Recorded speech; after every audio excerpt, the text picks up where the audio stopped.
if we study Vaishnava history, Gaudiya Vaishnava history, or even just general Vaishnava history, there are good times and bad times. For the individual devotee, it's always a good time. The individual devotee that's sincerely serving Krishna always has a good life. Yes. For the Vaishnavas,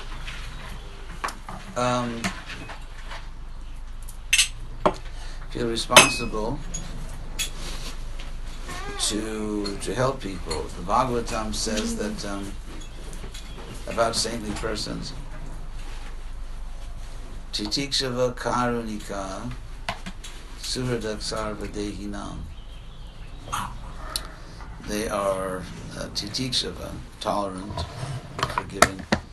Titikshava karunika, merciful, and suradak sarvadehinam, sincere friends of all living beings.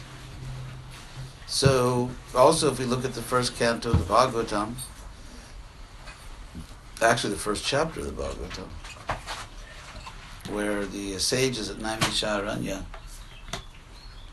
were concerned about how to help people in this age of Kali. So the Bhagavatam begins with that concern.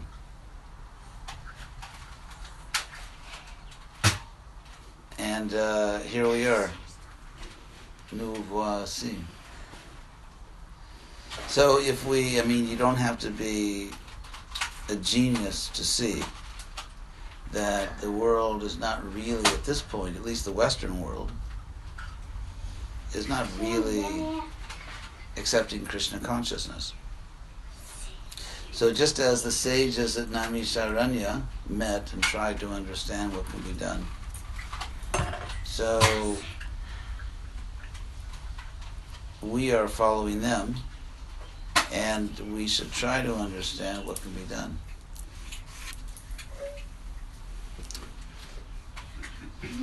So we are faced with difficulties actually on two sides, because on the one hand we live in a very materialistic age in which people,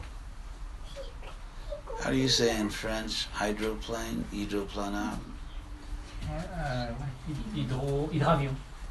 Comment? Hydravion. Et le verbe hydroplaner. Hydroplaner, oh that's French, yeah, planer. It's like a boat. When it goes very fast in the water, it rises to the point where it's actually not touching the water. C'est aquaplaning. Non. Aquaplaner. Quand on dit par exemple en voiture, aquaplaning. Aeroscafo. Huh? Aeroscafo. Aquaplaner is verbo. Idroscafo. In Italiano. Anyway, now that we have, I think we all get the idea. Thank you for that Italian suggestion, because the French typically try to imitate Italian. So, but the fact is that when a boat is going very quickly, or even a car, it goes above the surface, and so the pace of life, what do they say, au pas,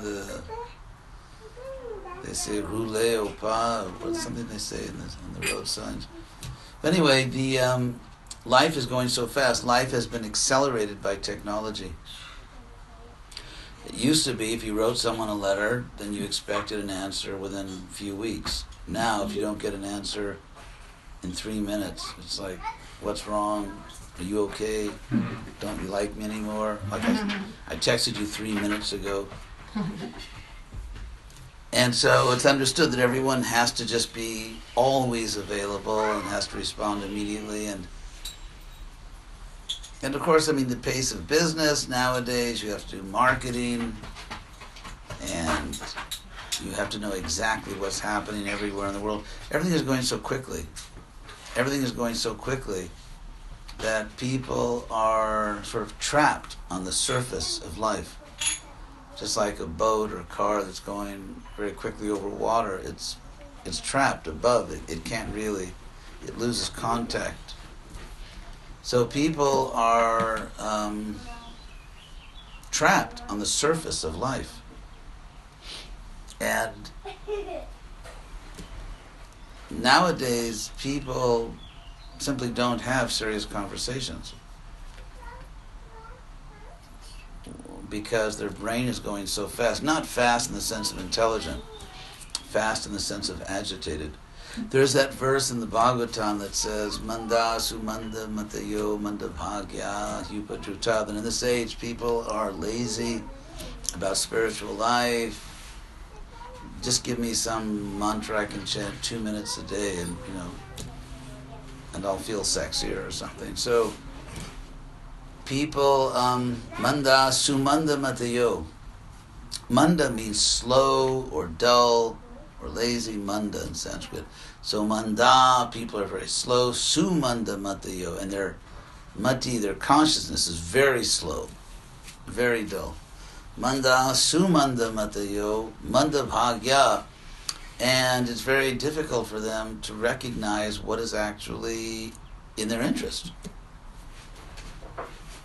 People just, like they say, you can lead a horse to water, but you can't make it drink. So people are very slow. Even if you offer them something valuable, they're very slow to recognize it. And the Bhagavatam says, He upadruta. He, in that sense, means especially, or indeed, upadruta, which means disturbed. If, for example, if your mind is disturbed, and someone wants to talk to you about philosophy, if you're like, say, you're disturbed or you're late, and someone says, hi, can I talk to you about philosophy? I can't talk now. I'm late, or I've got a problem. And so nowadays, people constantly have problems. At every moment, there's something going wrong. There's some problem. And so people have really lost the power to think about deeply, about anything. Krishna consciousness or anything else. And here we are, Vaishnavas, scratching our transcendental heads and trying to figure out, what do we do with these people? What do we do with these people? So,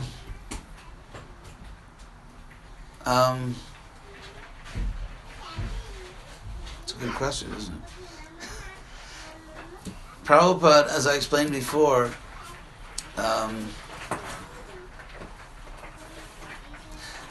if we look at what Prabhupada said, and if we look at history,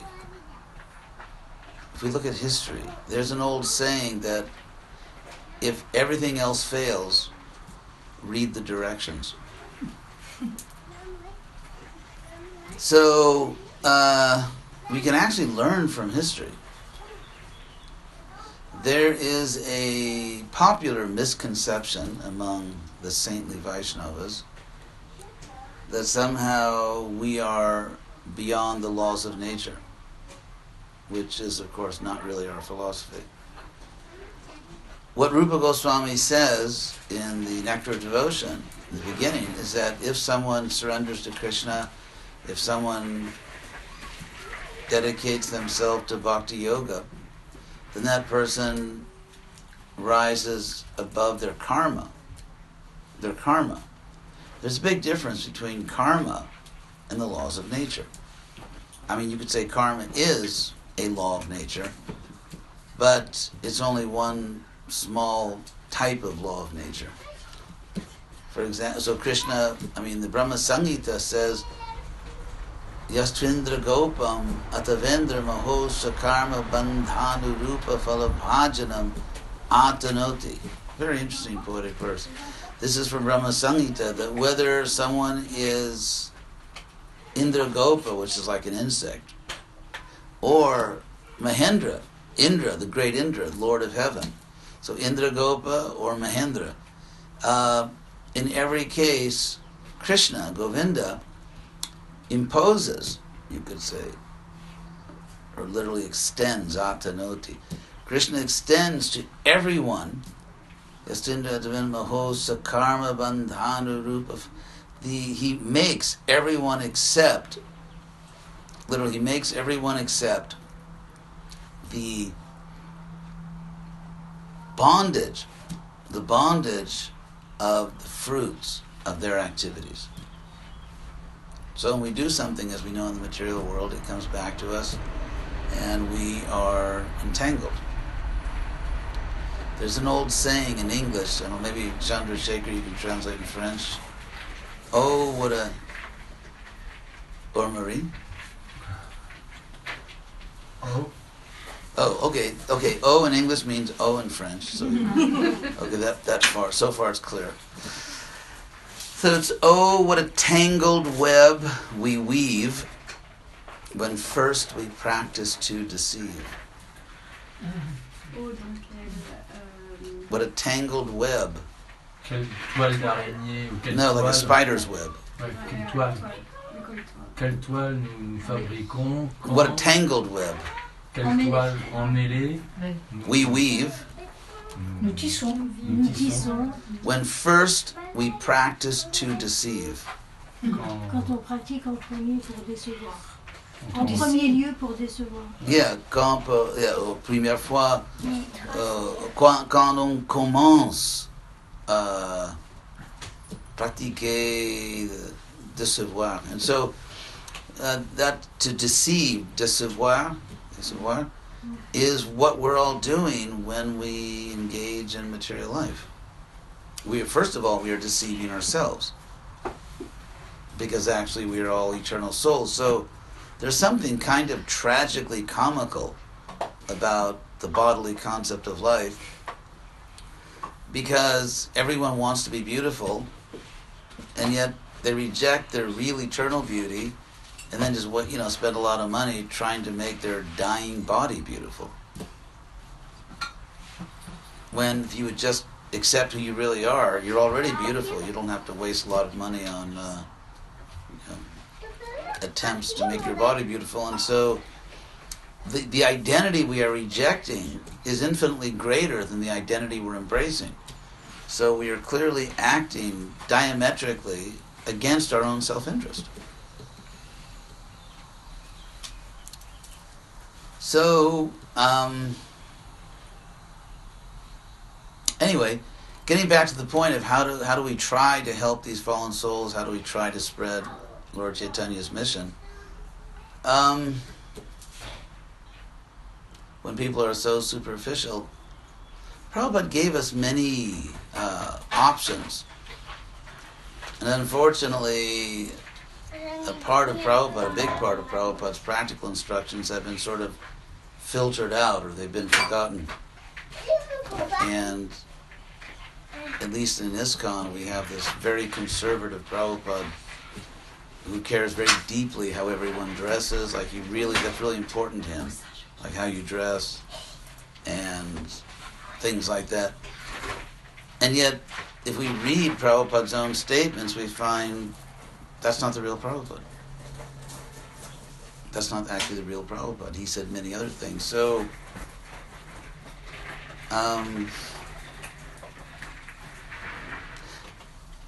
somehow or other, I think we have to try our best to present a spiritual science. A spiritual science, not just something which really appears, even to me, frankly, as just sort of an attempt to give everyone this ethnic tradition. We're supposed to present a pure spiritual science. And of course, no one will believe it's really a spiritual science unless they see the effects in us. So, really, there's a critical question: are we Krishna conscious? Are we really Krishna conscious? Because there's a human tendency. If you look at the history of religions, people start out as idealistic seekers, searchers, looking for the truth. I'm looking for God. Like all those Back to Godhead articles, how I came to Krishna consciousness.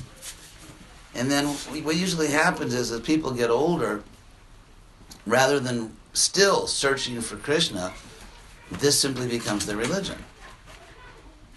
I believe this is true, this is my religion, and try my best to help others. Basically, I have my own life.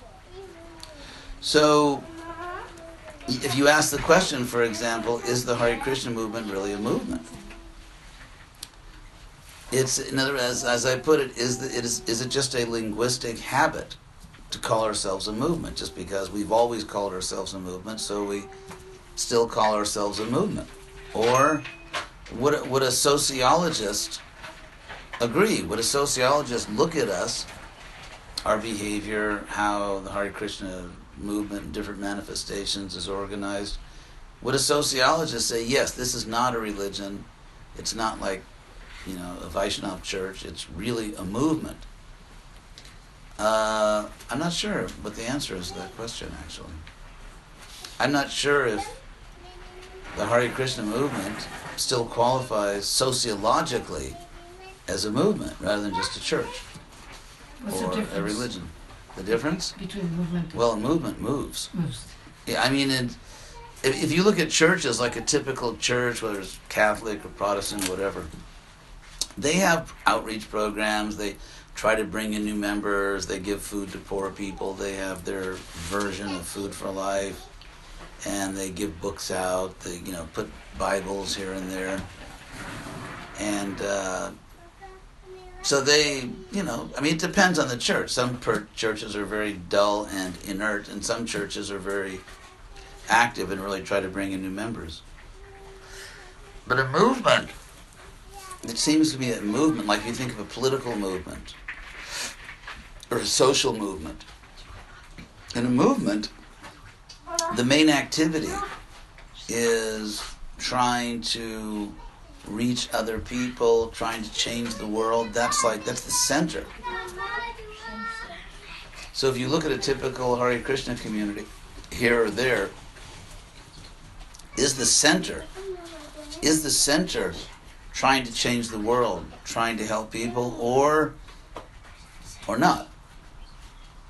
And so when I look at Hare Krishna communities, is that even an idea? Like among the devotees, is that even still something that people talk about? Like changing the world, saving the world, establishing Krishna consciousness as the Yuga Dharma. As Prabhupada says, I think at the end of his Bhagavad Gita, or somewhere at the beginning or the end, let there be one religion, Krishna consciousness, one book, Bhagavad Gita. Of course, that's a little difficult to think that people are going to give up all the other sacred scriptures. But when Prabhupada was here, maybe I could mention something about human psychology and how human beings psychologically react to what appears to be failed prophecy. Huh? Prophétie faillie. Faillie, is it? Prophétie non exaucée. Failed. Qui Failed. There must be a word in French, failed. Ouais, des prophéties ratées. Prophétie ratée. So, in other words, prophecy that's gone to the rats. So, we have a very interesting example in the history of Christianity. And what I'm telling you now is not from some exotic website. It's just normal academic study of Christianity, which you would learn in any good university course on early Christian history.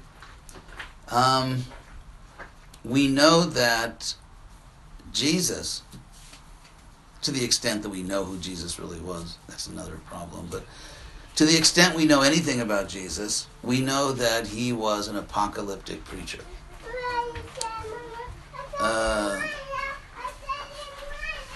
The Greek word apocalypse, actually uppa in apocalypse comes from Sanskrit uppa, which means away. And so apocalypse means sort of the unveiling or dévoiler, French? Dévoiler. Yeah, dévoiler, the unveiling, to reveal something. That's the apocalypse. And so specifically the idea, you can see around 2,000 years ago, there was, for example, John the Baptist. John the Baptist was a great example of an apocalyptic preacher. The world's going to end, and everyone is going to hell. Everyone has to repent because God is really up to here with you, and you'd better change your life or you're gonna, payer le prix. So that's typical apocalyptic preaching. They must have in France those cartoons where some guy's like walking up and down the street, maybe in Paris, with a sign, the world's going to end, repent. Yeah, that's an apocalyptic preacher. And John the Baptist was totally apocalyptic. It's interesting that Jesus chose to take Diksha from him. Because in those days, baptism back in 2,000 years ago was Diksha. I mean, you really renounced your old life, and so the bathing, going in the water, say in the Jordan River, meant that you were being cleansed of your old life, of your sins, and when you come up out of the water, you have a new life, that you're born again to God. And so it was very much the idea like our Diksha. And you find ceremonies and ideas like this in all the world religions. Anyway, so Jesus chose to be baptized by John the Baptist. And if you look even in the New Testament, you have Jesus making prophecies, like, for example, before some of you have died, you will see, the apocalypse. You will see that God will come personally, or there's different jargon they use, like the Son of Man. There's just different biblical terms, which are terms indicating God or the representative God that comes at the end of time. And you find statements from Jesus, for example, that God is going to tear down from their thrones all the rulers of the earth, all these proud kings. If they don't bow down to God, God will tear them down from their thrones and they will be destroyed. And so you get this real kind of no-nonsense, I'm really serious about this preaching. And you even have Jesus saying that before some of you die, you will see it. You'll actually see the apocalypse. Of course, it didn't happen. That actually didn't happen. And so the interesting point, and yet it was a big part of the preaching of the early Jesus movement. A big part of their preaching was the world's going to end. You'd better be on the right side of God. You're going to have major problems. And so it's kind of like, frightening people, and this is your last chance. So that was a big part of the preaching. And then it didn't happen. So how did the community react? That's an interesting point. How do human beings react when they dedicate their lives to something and then it doesn't happen? But when he talks about apocalyptic endings, was it the end of their society, or just like the world? The tangibles will come and the what? Like the the sky will open and all of it. And so what I see is that the Jesus community did two things. I mean, they actually had two different reactions to deal with this. One is that they individualized and personalized the apocalypse. Because they were really waiting, they're looking up at the sky like, when's God or representative God going to come down and just blow everything up? And so when it didn't happen, the first thing is they personalized the apocalypse. Okay, even if the world didn't end like we promised you. I mean, to show you how much they believed the world was going to end, in the New Testament, in one of the letters of Paul, because half the New Testament practically is the letters of Paul, because he actually took over the church, and what we call Christianity is more like Pollyanity. But anyway, so, that's a very common understanding among scholars. That's just church Christianity, because there I know, we know that. 180 different writings which are different. Well, not all of them, yeah, but some of them are not very ancient, so that's another topic. But anyway, but there's a letter from Paul that's accepted as a letter from Paul, where someone wrote to him and said, should I get married? Some guy, typical question in a religious spiritual movement, should I get married? Some guy wrote, should I get married? Should I be a grihasta or a brahmachari? That was basically the question. And Paul's answer is very interesting. First of all, you have to understand that in those days, because they had extended families, It wasn't just like modern world where it's like husband and wife and a few kids. You have these, because it was an agrarian society where people lived on the land. They had huge, like in Lord Chaitanya's time, Raghunath Das Goswami. I mean, it's to get married meant that you were completely absorbed in this web of family relations, because you had your parents, you had your uncles and your aunts and grandparents and cousins and their parents and everything, and it was like this all-consuming obligation, because it's, you know, it's the nature of extended families. And so John wrote back, and Paul wrote back and said, no, why get married, you know? Why go to all that trouble when the world's going to end? You know, the world's going to end very soon, so why bother? Of course it didn't. So Jesus in the New Testament says the world's going to end, and it didn't. Paul says it's going to end, and it didn't. And so you have this personalizing of the apocalypse, that even if the world doesn't end, your life is going to end and you'll go to hell forever. So they somehow or other have to keep frightening people, because once people see, like, hey, the world's not ending. So now how do you frighten them? Okay, let's invent an idea that you go to an eternal hell. So they invented an idea of an eternal hell, which is obviously a little psychotic. I mean, the idea that God would torture his own children forever. I mean, think of it. I mean, many of you have children. Torturing your own children forever. Why? Because of a theological mistake?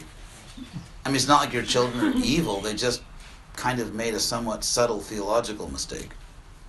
And so therefore you torture them forever. So you get this doctrine, and then if someone thinks, well, I'm not going to hell forever because I'm a good person. Sorry, no cigar. Because actually original sin. If you're a human being, you're going to hell. Because of original sin. I mean, it's very interesting how they constructed this web where no one escapes. No one escapes. No one can escape hell unless they join our church. It's very interesting. This, you're going to hell forever, and because of original sin, even if you're a nice person and you help old ladies to cross the road so they don't get hit by camels, and, you're really a good person, but still you're going to hell because, Adam, sorry, original sin. So they invented all these doctrines. It's a whole history of, we could talk about that a lot. That's why actually just one more little detail. You may know in the book of John, for which we have no evidence it was actually written by someone named John. But anyway, the book of John, which was the last gospel to be written, and even when it was written, like back at that time, everyone knew it wasn't historically very accurate. And that's the only gospel where Jesus says, I am the way, the truth, and the light. No one comes to the Father but by me. That statement is only in one book, the book of John. And even, almost 2,000 years ago, everyone knew this is not really a serious history of what Jesus said. And there's a few reasons why we know that the book of John is not actually accurate history. It doesn't really reliably tell us what Jesus actually did or said. For one reason is that the book of John, anyway, I didn't plan this topic, but one reason is that in the book of John, the author changes the known history. You have three other Gospels, Matthew, Mark, and Luke. And these three other Gospels are called the Synoptic Gospels. And that's the common academic term. Syn, S-Y-N, like synthesis, is actually from Sanskrit. Sanskrit sam, like sankirtan. Sang means together, so Sanskrit sung together becomes Greek syn, S-Y-N, like synthesis. And so Matthew, Mark, and Luke basically agree with each other. I mean, they each have their own point of view, and they each tell certain things that only they tell. But basically, you get the same story. Like, okay, there was someone named Jesus, and this is what he did, and this is what he taught. The book of John is so different. The book of John is so different from the real histories, and those real histories are actually older. Those are actually older books. And that it's so you talk about Matthew, Mark, and Luke as one set, and then John is different. So, for example, in chapter 14 of the book of John, you have a Greek-speaking Jesus saying, Jesus, of course, didn't really speak Greek, but anyway, in the New Testament, he speaks Greek, but he says that I have more to tell you, but you can't understand it now. Now, of course, devotees think this is a prediction of the Hare Krishna movement. What it really is something else. So I'll explain that. In the earliest Christianity, when Jesus was personally teaching, the authority was basically the Old Testament. The Old Testament. So that you find Jesus, because there was no New Testament, so Jesus is constantly quoting the Old Testament, constantly, and giving the Old Testament as authority for his own preaching. And so in the earliest historical level of Christianity, you have the authority of the Old Testament, especially interpreting the Old Testament to show that it always predicts Jesus, and someone in the Old Testament said this because Jesus would actually do it. Like everything Jesus says, it's called, the technical term is proof texting. Proof texting. So that if you look at the New Testament, this goes on constantly in the New Testament, that Jesus will say something and then they'll say, because it was said that someone will say that, like Isaiah or Jerry, someone in the Old Testament said that someone will come and say that. Now Jesus said it. So the Old Testament is predicting Jesus. Or Jesus did something because it was written. So whenever the New Testament says it was written, it means in the Old Testament. So, but what happened? What happened is, and this is a whole story, that after Jesus was gone, whether he was in Kashmir or Glastonbury, England, or at the right hand of God, he just wasn't in Palestine. So after Jesus was gone and they formed a church, they weren't doing that well.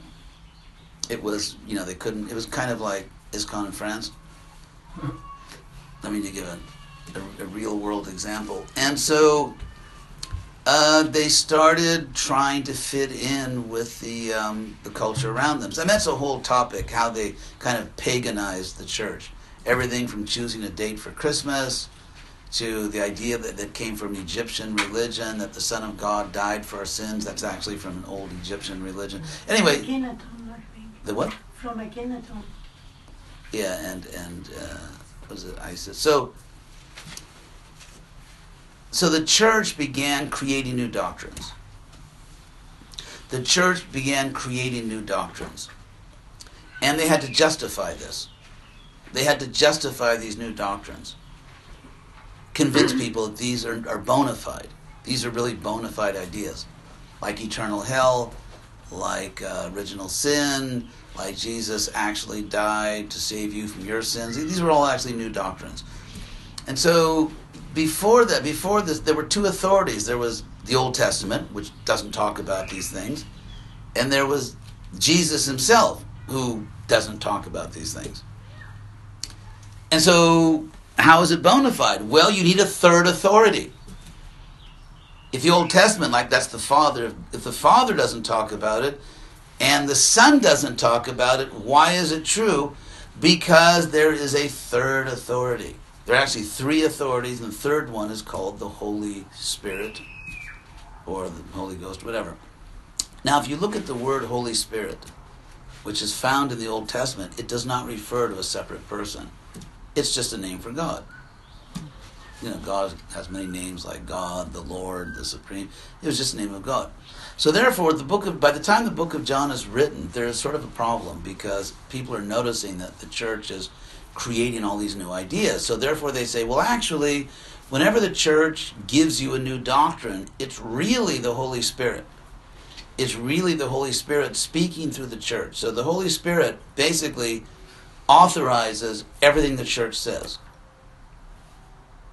And you get three of them. But that's in the book of John, where he says, I have more to teach you, but you can't hear it. But the good news is the church will teach these things, and it's not just the church, it's actually the Holy Spirit speaking through your local bishop or the council of bishops. So that's one thing. Another thing about the book of John is you have Jesus making, how do you say a pun in French? Un jeu de mots.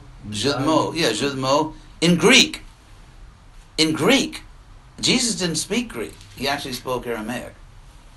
So you have the Greek. In other words, you not only have Jesus, his words translated into Greek, but you have Jesus making puns, jeu de mots, in Greek. But it's not a pun in Aramaic or Hebrew. In other words, it doesn't work. The word play doesn't work in the language he actually spoke. So anyway, we go on and on and on, but and the book of John changes the known history. Just give you one example and I'll move on. And then I'll get back to the point, ISKCON and everything. It's kind of more fun to criticize another religion. But anyway, if you look at Matthew, Mark, and Luke, the Last Supper, how do they say it in French? Dernier souper. Dernier souper. Huh? Le dernier repas, le dernier souper. Yeah. Dernier repas. Un dernier repas. The Last Supper was the Passover meal. Passover in French is Pascua in Spanish. Pâques. Pâques. Yeah. So the Last Supper was the Passover meal. That's basically very likely what really happened, that the Last Supper was the Passover meal. Pessah. Huh? Pessah. Yeah, exactly. However, John wants to change that.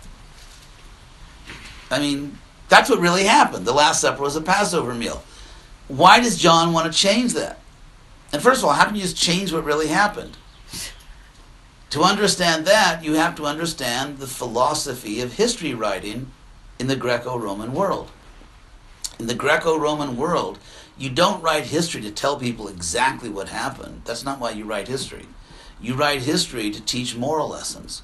So if you need to shift the details a little bit, no problem, because it makes a better lesson. So that's what John does. It's just like Plato. Plato, in all of his own philosophy, makes Socrates the speaker.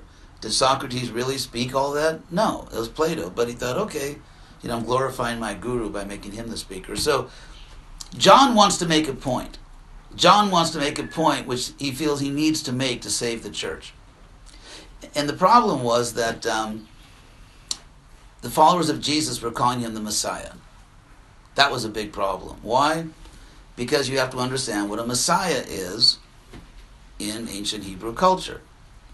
In ancient Hebrew culture, a Messiah is actually a military leader or a political leader, sometimes a priest. But so, for example, the greatest example of a Messiah for the Jews, and Jesus was Jewish, in the New Testament he's called Rabbi, was King David, who defeated Goliath and the Philistines. Or, for example, in the... What? Zachariah? No.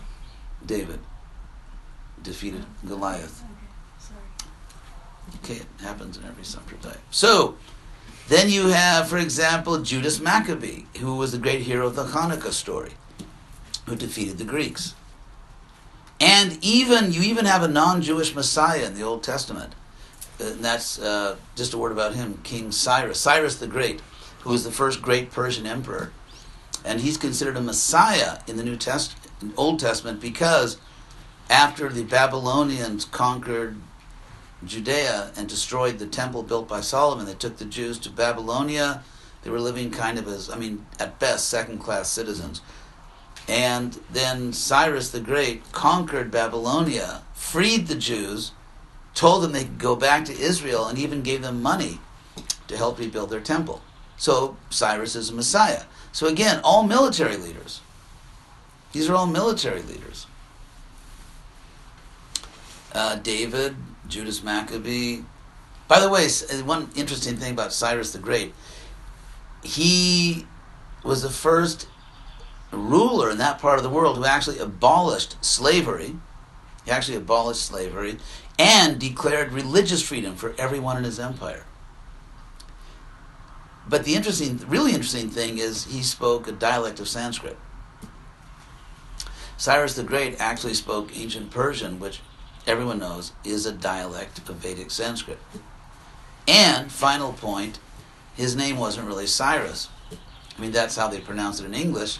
But in his own language, his name was actually Kuru, which is a very typical name for Vedic kings. But anyway, so the point, that's a different topic, but the point here is that the Messiah, in the mind of Jewish people, was, and that's who they were preaching to basically, was a powerful leader who, when Israel is being exploited or oppressed by a foreign power, David against the Philistines, Cyrus who saved them from the Babylonians, Judas Maccabee who saved them from the Greeks, that when the Jews are being oppressed by a foreign power, a Messiah rises up. A Messiah who defeats the enemies of Israel, militarily defeats them, like as in kills them, and frees the society. So it's interesting because, to show you how the early followers of Jesus really thought that's what's about to happen, is that they called him things like Son of God. Son of God, and also a big deal in the Credo, the Catholic Credo, was he's the Son of God, begotten and not created. Like we're all created, but he is begotten, procreated by God. Now, where does that come from? Where did that idea come from? It actually comes from the second Psalm of David. Psalm in French? Psaume. Yeah. It actually comes from the second Psalm, where God says to a soul, now you are my son, I personally begot you. So they took that from the second Psalm of David. But the second Psalm of David was specifically recited when you coronated a new king. That's when they recited that psalm, to put a king on the throne. So therefore, this whole thing, like in all the Christmas songs, like joy to the world, the Lord has come, let earth receive its king. It's a very deep part of Christian culture that Jesus is the king of the world. And so, anyway, I could go on and on. There's other evidence, but it's very obvious that when Jesus came, at least many of his followers had expectations that he would lead a military revolt against the Romans. And he didn't. In fact, he was actually humiliated by the Romans because crucifixion, in French, crucifixion was not, that's not the way the Romans killed respectable people. They will cut the head. No, actually. Because Paul, he got his head cut. Who? Paul? Yeah, but that was because he was from Carthage and he was considered a Roman. I know, no, that's why he got his own. Yeah, but that was still not the nice way to kill somebody. If you look at contemporary Roman history, like history is written by ancient Romans, like Tacitus, for example, Tacito, they say in Italian, Tacitus, the most respectable way to be executed was the Romans would let you end your own life. That was like a courtesy. In fact, they had laws that basically, if you really had problems with the Roman government, they decided you need to leave. Like a red card, you need to leave. They would send you a note and say, you need to go, which means you need to kill yourself. And interestingly, if the person was a gentleman, let's say, and actually killed themselves, that was a whole industry in Rome. There was a whole industry of doctors who specialized in assisted suicide. And it would be done in a way which was relatively painless and, it was humane. And there was a whole industry. That was like a profession. Doctors who specialize in assisted suicide. Now, if you were a gentleman, if you cooperated and just didn't make trouble and removed yourself, then your family would receive all of your property. All of your money, all of your property would go to your family. If the Roman government had to actually chase you down and kill you, your family would be out in the street with nothing. So if you forced the government to get their hands dirty and actually kill you, you lost everything. So therefore, executing somebody was it wasn't like a really respectable way to be executed. And crucifixion was actually for like the lowest people, like pirates and common thieves. They would be crucified because it was like, publicly humiliate you, put you up on a cross. So Jesus, when his followers said he's the Messiah, people thought, okay, when does the revolution start? This is like, David and Goliath 2.0. But it didn't happen. And Jesus was actually, at least externally, crushed, humiliated by the Roman state. So that was a problem. We also have very clear evidence in terms of this. There's a book that came out recently about a few years ago, academic book called Zealot. We also have very clear evidence from the New Testament that there were followers of Jesus who actually were preparing themselves for armed revolt. And the evidence of that is the case of Judas. How do you say it in French? Judas, the traitor.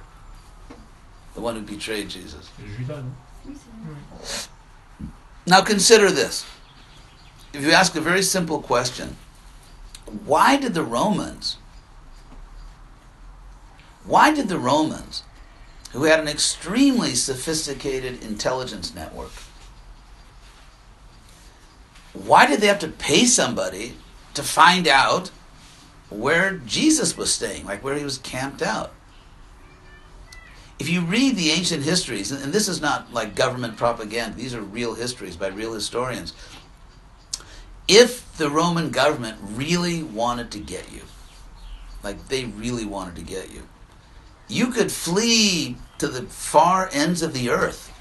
I mean, you could go 1,000 miles away. You could, there's no internet, there's no computers, there's no telephones. It's just,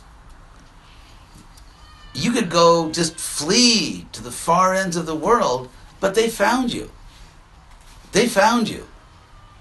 And it usually didn't take too long. I mean, to give an example, when Julius Caesar was assassinated, that of course provoked a civil war as the last of a series of civil wars in the century before Jesus.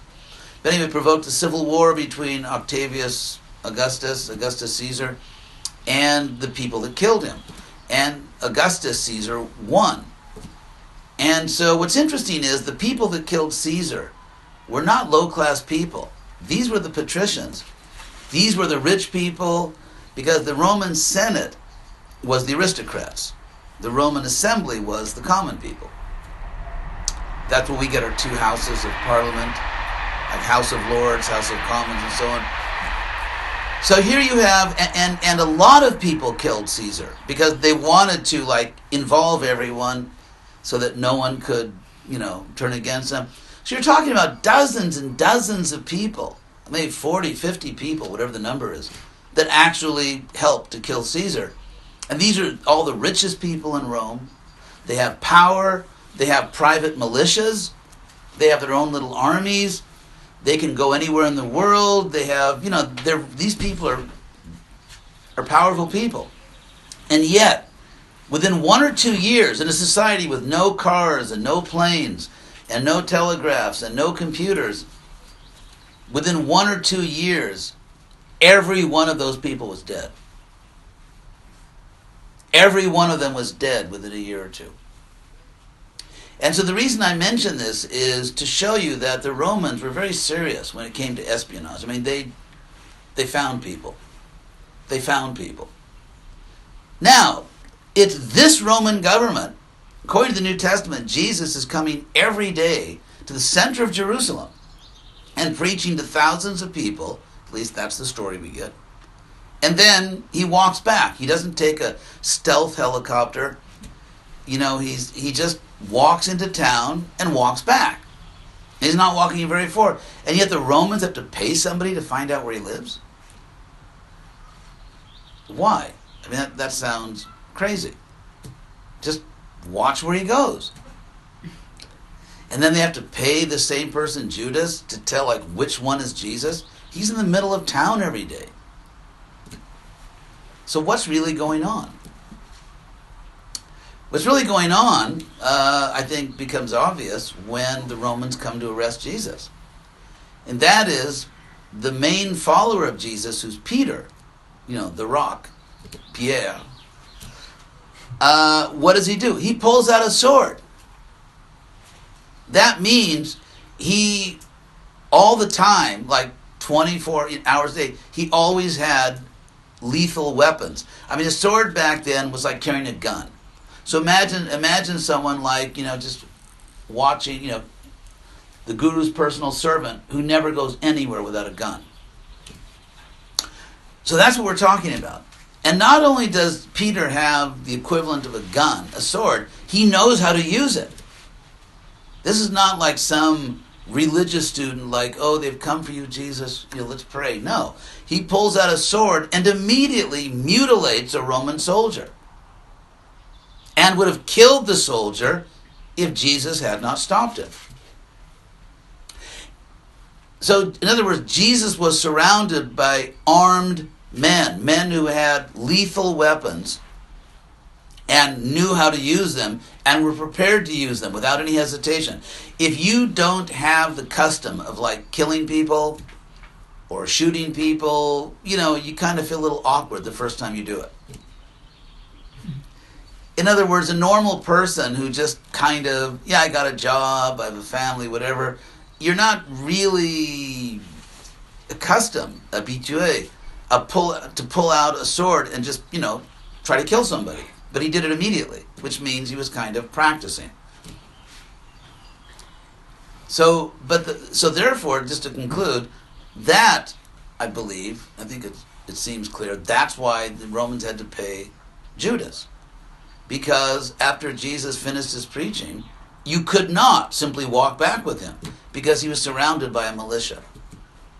He was actually surrounded by armed guards.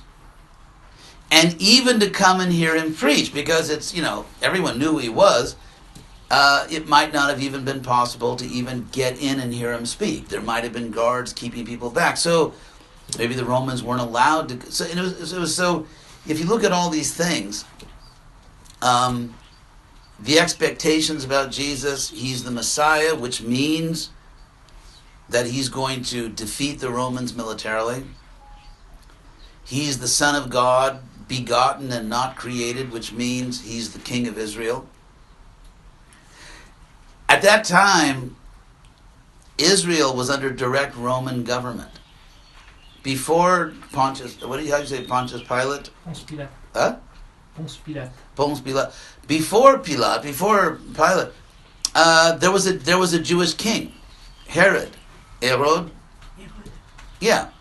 So what happened was Herod's sons were basically a bunch of jerks, and kind of spoiled rich kids.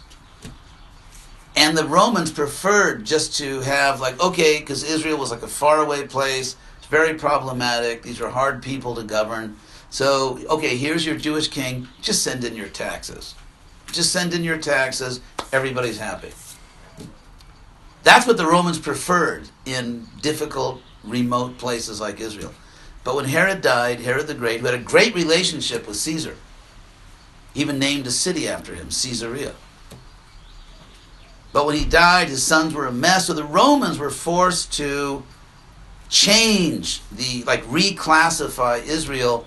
Instead of a client king, roi client, as they said, they had to send a Roman governor in. So they sent in a direct Roman governor, and that agitated all the people and increased everyone's determination. We have to rebel, we have to fight against the Romans. It was in that atmosphere that Jesus appeared. In an atmosphere where everyone was looking for a Messiah, not somebody to die for their sins, someone to make the Romans die for their sins. So when Jesus was actually crucified, it was a big problem because Messiahs don't lose. Messiahs win. Messiahs aren't killed, they kill the enemy. So it was a huge problem. It was a huge problem for the Jesus community, and they basically couldn't make any, new bhaktas or bhaktins. In fact, it was a disaster for them. And that's why Paul came along and said, well, let's reinterpret what actually just happened. Because what everyone thought was supposed to happen didn't happen. It was a disaster. It was a fiasco. Therefore, they had to come up with some new interpretation of what just happened. And the new interpretation was, well, actually, Jesus is the king, but in a very different way because he died for your sins. And so actually, he wasn't defeated. He had to die in order to save you. That's interesting, but if you look at that philosophy carefully, it's actually a little crazy. I mean, to show you how I think this is actually a little crazy, and imagine if you have, let's say, like 20 children. You know, maybe you're a Mormon. Anyway, let's say you have 20 children, and maybe 19 of the children, you know, they're not bad, they're not horrible, they don't respect the parents so much. So the father decides, well, they're not really respecting me, I think I have to kill them. That's the first crazy thing. This is like, you know, the official doctrine. Paul comes up with this. That because back in ancient Middle Eastern society, parents had the power of life and death over their children. If you were a father, especially the father or the mother, back in those times in the Middle East, you could kill your own children if they weren't respectful or something. So Paul, the first argument is that when children don't obey the parents should kill them. Now, without that argument, the rest doesn't make sense. I mean, think about that. That parents should, and in fact do, kill disobedient children. However, God loved his children so much, he decided to, basically the way it finally turned out, kill himself. You know, God loved the world so much, he had one good son, so he thought, okay, I'll kill my good son. I mean, imagine a father or mother going to your children and saying, you didn't obey me, so I'm going to kill you, but I have one good child, so I'll kill him instead. I mean, this is very strange. This is very, very strange. The idea being that God has to kill somebody. God has to kill somebody. Why? If you look at the New Testament, Jesus forgives people for their sins without dying. I mean, there's so many cases in the New Testament where he says to somebody, okay, just, you know, stop your nonsense, follow the regular principles, and you're okay. It's not that every time Jesus, in fact, that was the main accusation against Jesus. If you look at the legal case that was made against Jesus before, Pontius Pilate, the main legal argument was that because Jesus was claiming to free people from their sins, he was taking on a power that only God has, and therefore he's bogus. Because they accused him of that because that's what he was doing. He kept telling people the same thing Prabhupada told people. Okay, your life is kind of a mess, but now follow the principles and we'll forget about all that. I mean, that's what parents always tell their children. If your child has done something, just not behave properly, if the child sincerely says, okay, I'm really sorry, I'll do the right thing now, I mean, what do parents say? Okay. Isn't it? I mean, that's the real world. And Jesus never told all the people whose sins he took away. He never said, well, hold it a second, and then anyone got a knife around here? Okay, I need a little blood here because I'm saving you by my blood. Mm-hmm. I mean, when did Jesus ever have to cut himself to produce blood to save the people that he was saving? He just said what Prabhupada said. What any bona fide guru says, follow the principles, and then, it's okay if you stop doing bad things. So this whole idea of, God kills disobedient children, but he loves you so much, he's going to kill his good son because he has to kill somebody, and you're not freed of your sins just by God agreeing, which is what really happens in the real world. That God just says, okay, I forgive you, or the guru forgives you. We have to kill people. Because without killing people, you can't be freed of your sins unless we kill people. And of course, the idea of being washed in the blood of the Lamb, and this is John, by the way, because it took a while to develop this new idea. So it's in the book of John. So, behold the Lamb of God. How do you say it in French? L'agneau de Agneau de Dieu. Dieu. Huh? L'agneau de Dieu. Yeah, but they say behold, like Behold, regard. Regarde. Yeah. contemple. So anyway, it's why did they think? What about the idea of being like washed in the blood of the Lamb? Like, where is that coming from? To understand that, you have to know that in ancient Judaism, the most holy day of the year was, I think it's Rosh Hashanah is the new year, and then Yom Kippur. They are days, the most holy days the most holy days in Judaism are the days in which you're freed from your sins. And at the time of Jesus, the way you would free yourself from your sins, because people took that very seriously, is that you would kill a lamb. You would kill a lamb. You would offer a sacrifice, like a Vedic sacrifice. Why the blood? Because the Jews noticed that if you cut off the blood to part of your body, you lose consciousness. Therefore, they believed that consciousness is carried in the blood, and that consciousness is the energy of the soul, which is kind of correct. But anyway, so they believed that blood is sacred because blood carries the energy of the soul, consciousness. So, and they would kill a lamb in the temple, and then with the blood, people would be washed, they'd touch the blood, and it's like you were being purified of your sins. So, John has the idea, hey, Jesus was God's lamb. Like God offered a sacrifice, he killed the lamb, Jesus, so we could be free of our sins. Now, in order to make this point, so he really, he's enthusiastic about this point. He thinks this actually kind of gets us out of the serious problem we have that no one thinks Jesus is the Messiah because he lost and Messiahs win. So therefore, let's call him the Lamb of God, and we can kind of turn this around, game changer.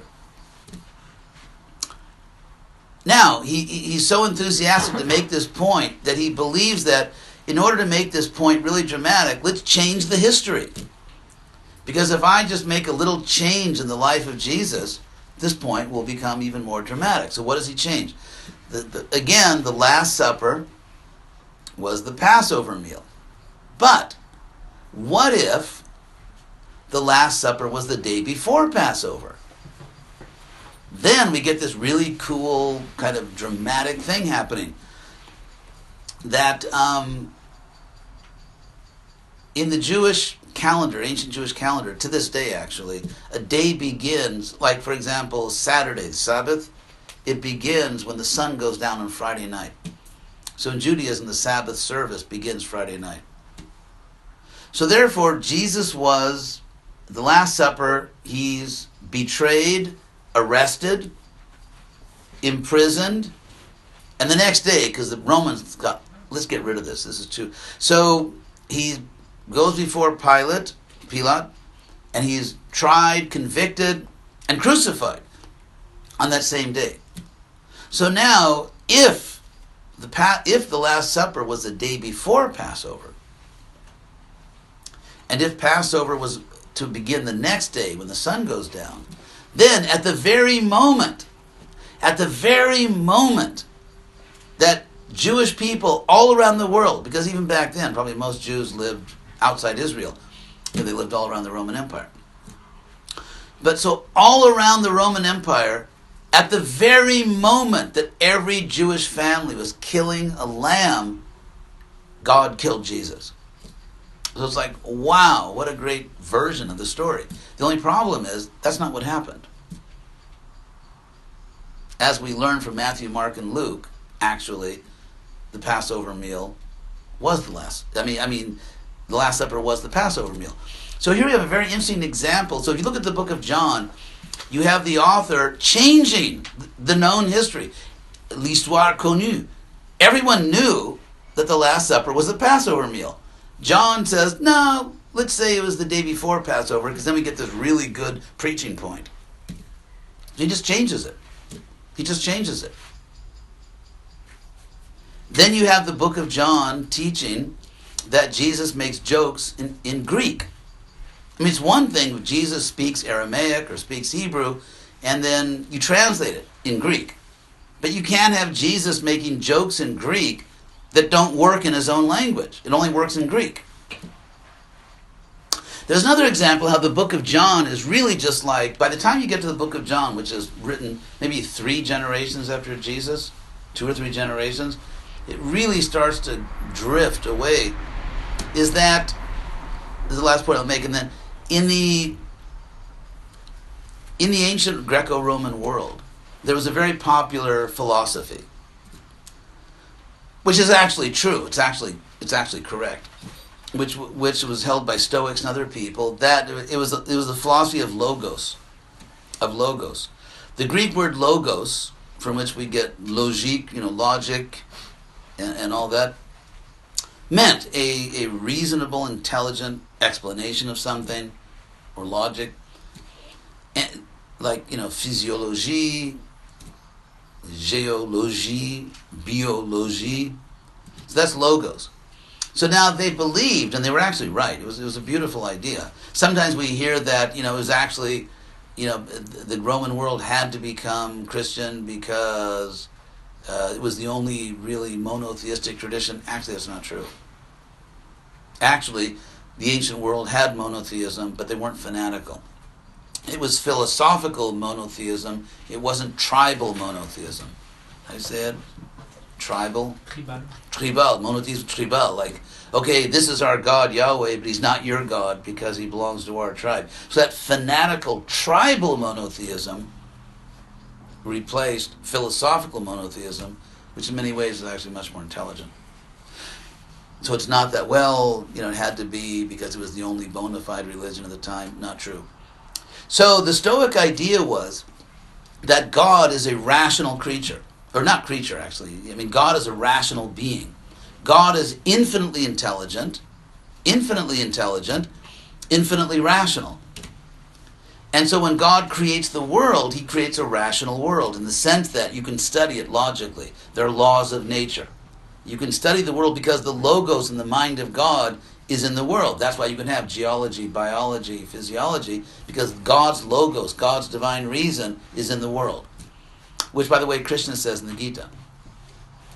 Krishna says, Buddhir buddhi matam asmi. I am reason among the reasonable. I'm intelligence among the intelligent. So the Stoic idea is actually also in the Bhagavad Gita. So, because that logos, that power to be rational, that power to be reasonable, intelligent, logical, which a power not always used in religious institutions. But anyway, that logos is also in our minds, and that's why we can find that same reason in the mind of God, in nature. And because this idea, which is correct, was so popular, the author of the book of John, forget what Jesus actually taught. He wanted to preach to intelligent people. He wanted to attract intelligent people, and therefore he began his book, first line, by saying, in the beginning was the Logos. And it's translated, in the beginning was the Word. How do they say it in French? Au début était le verbe. Yeah, but what he actually said was Logos. So again, you have pagan philosophy in the New Testament, in the book of John. You have John, whoever the author is, just changing what everybody knew the history really was, changing the history. You have Jesus, who makes jokes that only work in the Greek language, although he didn't speak Greek. You have John justifying new doctrines that Jesus didn't teach by saying that the Holy Spirit, a third person, speaks through the church. So if all these things went, therefore, when the book first came out, people knew, well, this isn't really like technically the history. And that's the only book in the New Testament that says that Jesus is the only way.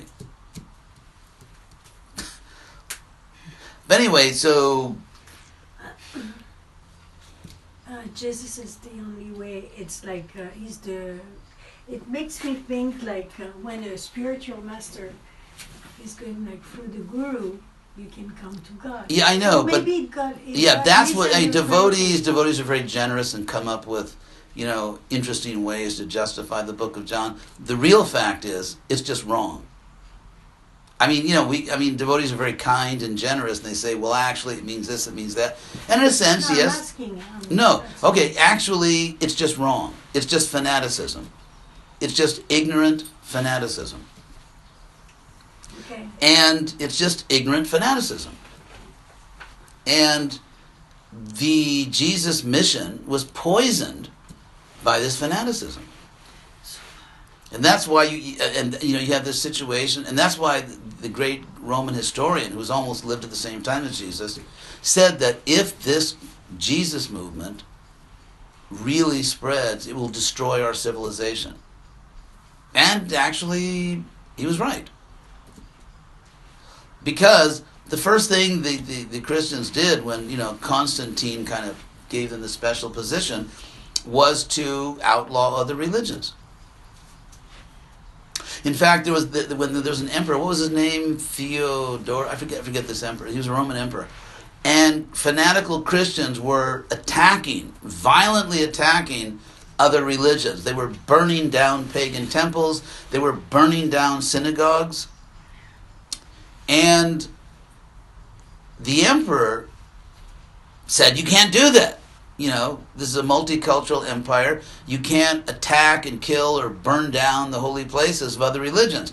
So then one of the most powerful bishops in the church said that if the emperor did not allow Christians to violently persecute other religions, the emperor would go to hell.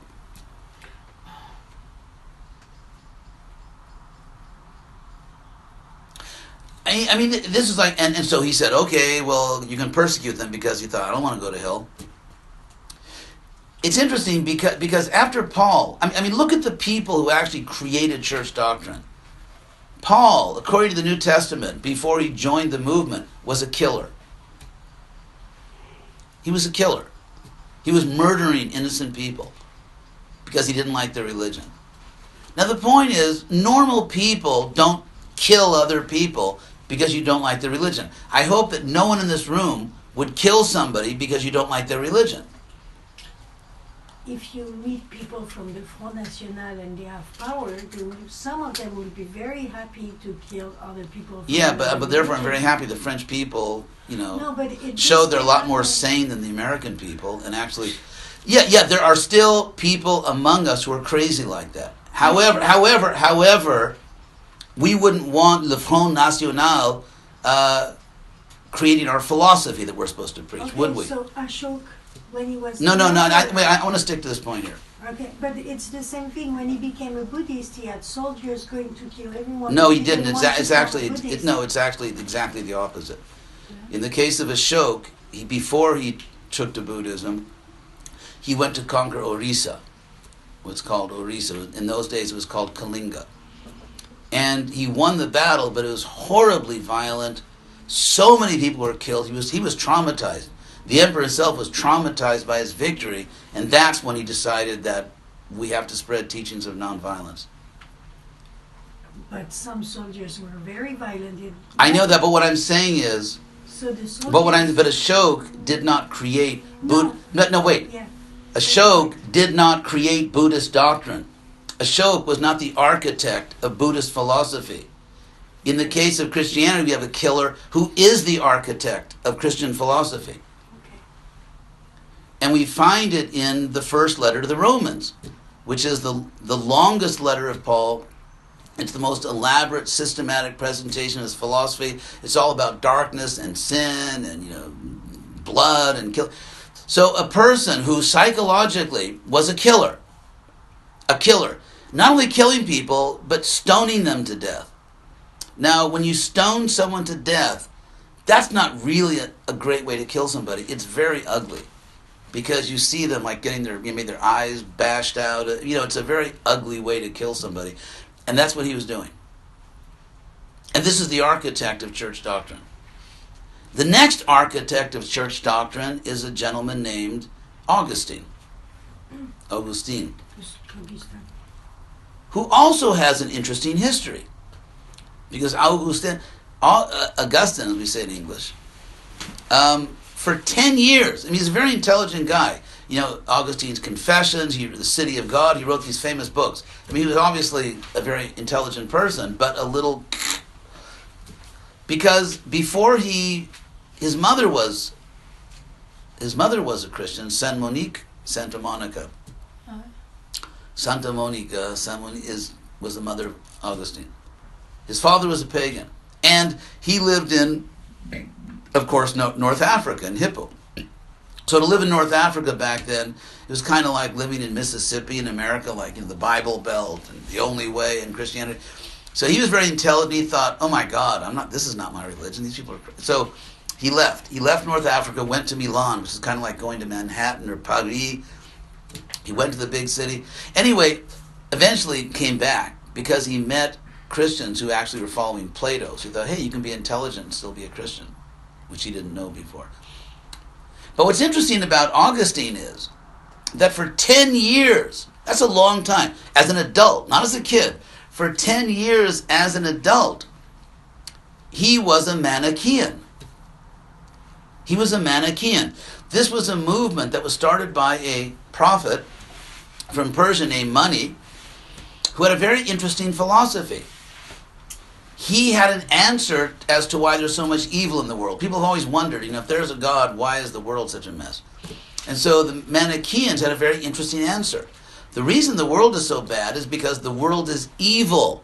Why is the world evil? Because God is evil. You can see this is quite a controversial doctrine. He did not die a natural death. So, but he said, the Manichaean said that the God of the Bible, the God of Abraham, Isaac, and Jacob, the God of the Bible is the devil. He really is the creator. The Bible's right. He really did create the world, but he's the devil, and therefore the world is evil, and therefore we are all hopelessly evil because we were born and raised in an evil world, and we cannot save ourselves because we're so disgusting and filthy and evil. This was the idea. Now, obviously, Jesus didn't teach that. But Augustine became the most powerful, influential Christian theologian for probably over 1,000 years. So, if you look at the two architects of Christian theology, you have a killer and someone who for 10 years believed that the world is evil because, and therefore your bodies are evil, the world is evil.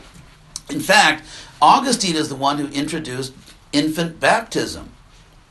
Infant baptism. Why? Because before that, to be baptized was like Hare Krishna Diksha. In other words, you agree to follow the regular principles, you really change your life. That was their initiation ceremony. But Augustine says, you can't follow principles. He had problems himself when he was younger. He was like the ladies. But he said, you can't really save yourself. You can't really purify yourself because the world's so evil. He became a Christian, but he brought some of his ideas in with him. And therefore, you might as well baptize infants because you can't make spiritual progress by your own practice. He also, there was a very big controversy to show how he thought. It's called the, I forget the technical name of the heresy. But what happened is that just before Augustine was preaching, there was a Roman emperor who was persecuting Christians. And many Christians, including many priests, publicly said, hey, I'm not a Christian, because for some strange, whimsical reason, they didn't want to be tortured and murdered. It's like, what's wrong with that? So anyway, these people, they didn't want to be tortured. Who wants to be tortured and murdered? So if all I have to do is publicly say, hey, I'm not a Christian, and you're not going to torture and kill me, I think I'd say it, frankly. But what happened is that you had these real religious fanatics in North Africa. Sort of, frankly, not quite as rich, not quite as educated, sort of, working class religious fanatics. And when the persecutions ended and the Christians were free again, they said, hey, anyone who cooperated with the Romans, anyone who saved themselves or saved their family by publicly saying, hey, I'm not a Christian, they are unqualified to be a priest. They cannot be priests because they betrayed Jesus. They should have been tortured. They should have been killed. They should have, you can see there were a lot of really bright people in this movement. So therefore, this was a problem in the Christian world because you had this movement that was growing saying that maybe half the priests are not qualified. So it was going to be devastating for the church. So Augustine said that no, they really can be priests. They're still priests. Which was, I think, a good thing to say. But the reason he gave is very interesting. The reason he gave is because you can't really be responsible for your own purification. You can't really practice spiritual life and get anywhere. The church, the power is all in the church. The church saves you. You are saved. You go to God because the church says so. And therefore, if the church says that these priests are still bona fide, they are, because the power of purification, salvation, everything is in the hands of priests. It's not about your personal advancement. Anyway, this philosophy where we're evil, God hates us, therefore you can't save yourself, and your body's evil. It's interesting. That was Augustine. It was picked up by Calvin, who lived in Geneva. He was actually French. How do you say it in French? Calvin? Calvin. Yeah, he was actually French, but he went to Geneva. From Calvin, it went to Scotland. From Scotland, it came to England. From England, it actually went to the Massachusetts Bay Colony. Because the people that founded the Massachusetts Bay Colony in America, New England, they were actually Calvinists, and they had these ideas going all the way back to Augustine, and those ideas came, of course, from the Manichaeans who thought the world's evil. And you can see it if you look at sermons, if you look at preaching that was done in the New England colonies. It's horrible. God hates you. You're filthy, disgusting. There's nothing you can do to make God love you. Therefore, yeah, exactly. Therefore, you just have to, blindly follow because you can't help yourself. It's not that, if you're sincere and you practice spiritual life, you can make progress and Christian will reciprocate with you. So, anyway, we got into all these topics. So there's a real history to all this. But getting back to ISKCON now. Actually, I think it makes us look pretty good. Well, at least in some parts of the world. So, what do you do when you have all these, for example, when Prabhupada was here, people really believed that at the rate we're going now, if you project our growth, in business, you project our growth, project our progress by now, certainly by 2017, probably should have happened much earlier, we become this great, powerful religious movement. Now, look at the real world. It didn't happen. So just as you see how the Christians, when their prophecies didn't come true, instead of saying it's going to happen right now, they started saying something else. They started saying it will happen, but in the fullness of time. How do you say it in French? La plénitude du temps. Yeah, la plénitude du temps. Which basically means you can never be wrong. Because if it doesn't happen, it's not the plénitude du temps, it's not the fullness of time. So what I see, having studied history, and this is just the history of Christianity, it's just a few points I'm making, but if you look at ISKCON, or any Gaudiya Vaishnava, any Hare Krishna movement, it's very interesting. Because that old idea that we can do it now, it's like Jim Morris and the Doors, we want it and we want it now. That old idea, you didn't know the Doors were prophets. Anyway, that old idea that we can actually change the world in our lifetime, we will see a world transformed. That's no longer on the menu. Now it's someday, somehow, somewhere, or maybe Lord Chaitanya really just came to save India and Russia. But it's very interesting because, how do you respond to a prophecy that doesn't come true? Do you think that we have to work harder? We've got to get back to the real mission? Or do you just kind of reinterpret it so no one has to be in anxiety, no one has to worry about it, It'll happen someday. Trust the prophecies. And for now, just have a good life yourself. Make yourself happy in Krishna consciousness. Don't worry about it.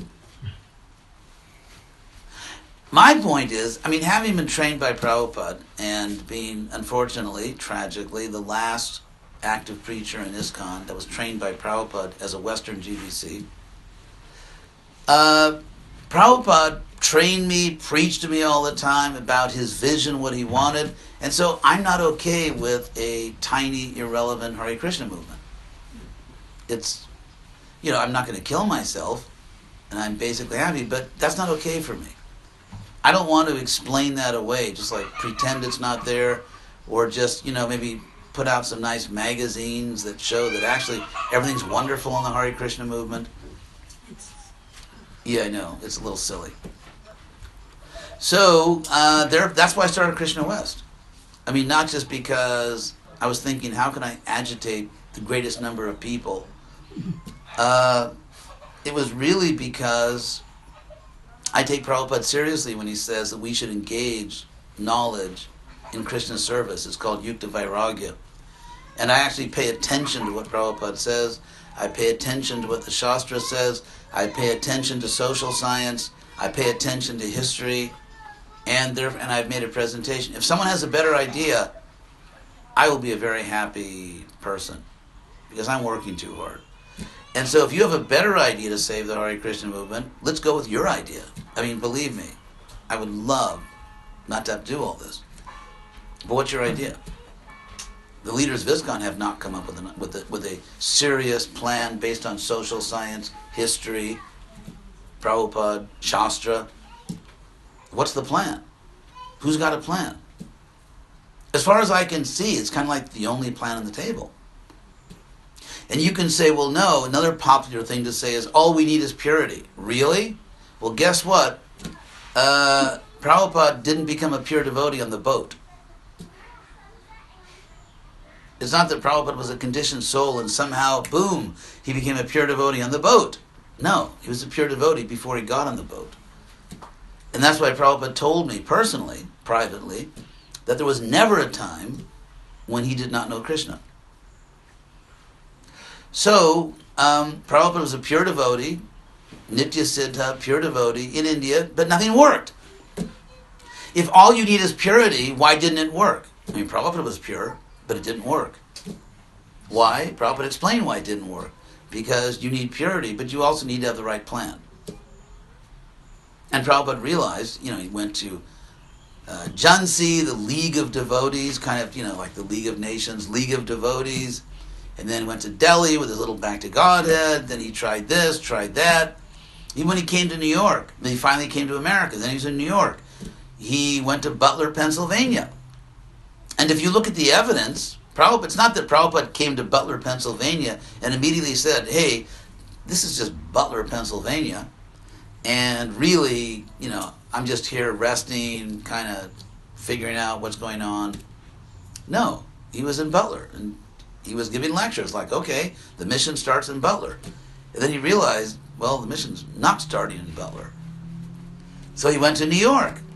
And what did he do? He met Dr. Mishra. So then he thought, okay, I'll work with Dr. Mishra, and that's how I'll do it. At a certain point, he realized that's not working either. So he kept shifting gears. He had tremendous agility. He tried like 4 or 5 or 6 different strategies, even before he came to America.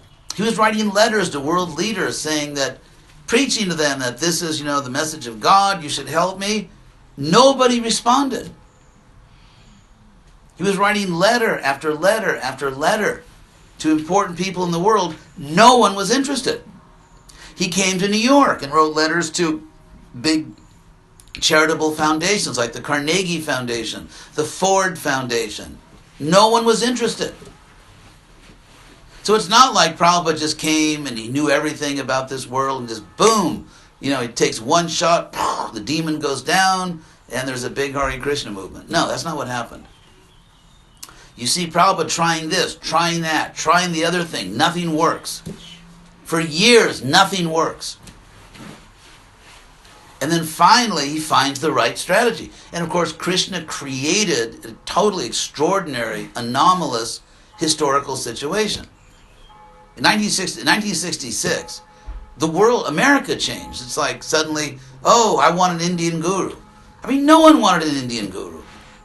No one wanted an Indian guru before 1966, except maybe a few beatniks or something. And everybody wants an Indian guru. I want to join a utopian spiritual community. No one wanted to join spiritual communities. I mean, I was growing up till 1966, when I was 17 years old and 18 years old. I never met anyone that wanted to join a spiritual community. I never met anyone that wanted to go to India. I never met anyone that wanted a guru. No one wanted a guru. But suddenly, Krishna just, boom, everybody wants a guru. Everybody wants a guru from India. Everyone wants to join a spiritual, some kind of community to change the world. And then Prabhupada got his movement started, and then once it got started, the window closed. The world changed back to what it was. And again, nobody wants a guru. No one wants to join a spiritual community. And so what can we learn from that?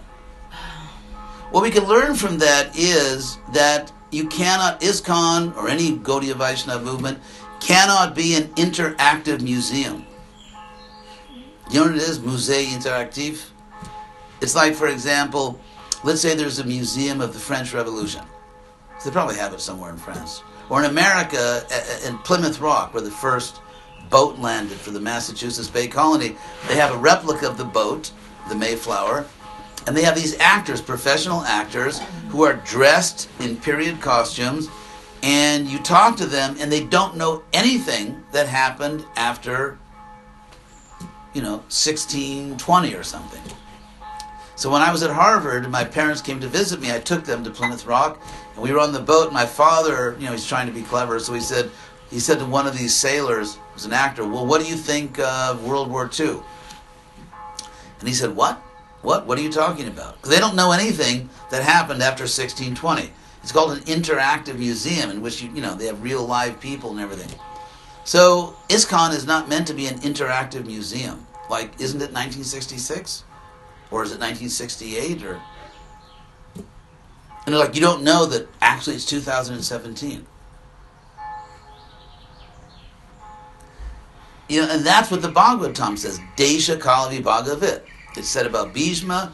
Narada tells it to Dhruva. You have to know where you are. You have to know what time it is, what year it is. And you have to have the right strategy. You can be an eternally liberated pure devotee, and if you haven't got the right strategy, it will not work. Not to speak of ourselves. We're not even eternally liberated pure devotees. And if we have the wrong strategy, nothing's going to happen. So, last point, and that is that the one thing that I think is perhaps the most powerful thing about Prabhupada for me was his purity. But the way that purity manifested was he was always in his mission. He could be joking, which he did a lot. He could be joking, he could be taking a walk in the country, he could be enjoying some nice prasadam. It's not that he was just always serious like that. But whatever he was doing, you could see that joking, eating, lecturing, walking, he never forgot Krishna. He never forgot his duty to Krishna. He never forgot that we're supposed to save the world. He never forgot that we are supposed to save the world. And frankly, if you really cherish that mood of Prabhupada, you can get pretty lonely in this world. Even if you're associating with Gaudiya Vaishnavas, because you don't meet a lot of people that really are determined. Whatever it takes, whatever we have to do, we have to save this planet. You don't hear that a lot nowadays. But to me, I know that's Prabhupada, that's what he talked to me about, that's how he trained me, and I would much rather spend the rest of my life and completely fail to do it, but at least when I leave this world, I can say to Prabhupada, I can say to Krishna, I didn't forget you, I didn't forget what you really wanted, and I tried my best. And if it works or doesn't work, Krishna says, don't be attached to the fruits. That's why I did Krishna West, not because I thought, wouldn't it be really a lot of fun to agitate all the devotees?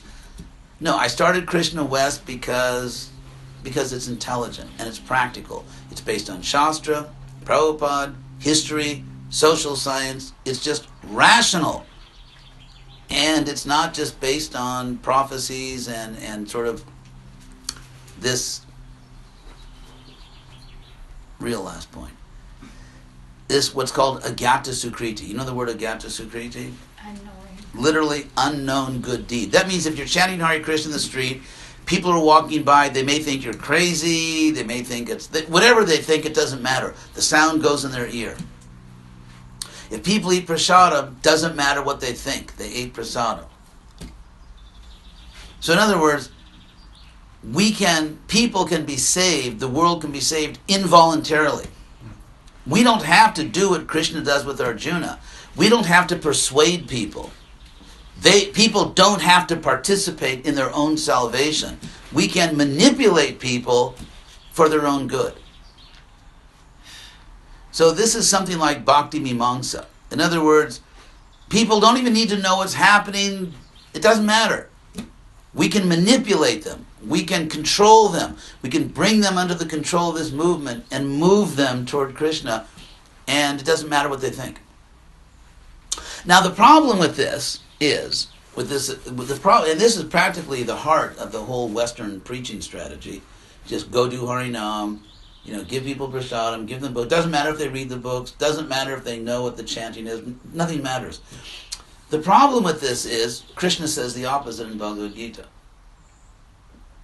In a verse that basically no one notices or reads, which is the last verse of chapter 17:28, where Krishna says that any religious activity, including sacrifice, as in Sankirtan Yajna, any religious activity that someone performs without really believing in what they're doing has very little effect in this life or the next life. Shraddhaya hutam dattam tapastaptam kritam chadyat asarit yuchate partha nakshatat pratyanoya. Not in this life, not in the next. So, if I'm chanting Hare Krishna on the street and someone walks by, and whatever they think about me, Krishna says if they don't really believe in that sound, the sound went in their ear, but they don't really believe in it, they don't really believe this is the holy name of God, the result is not very much. Prabhupada talked about Agyata Sukriti, therefore I accept it. There really is such a thing, but Prabhupada authorized us to accept something as true, but then try to understand how is it true. Prabhupada called that philosophical speculation. So, how much benefit is there? If you look at the real world, not very much. We give out tens of millions of books, and where is everybody? According to what we thought, there should be millions of Western devotees right now. We've done so much Harinam.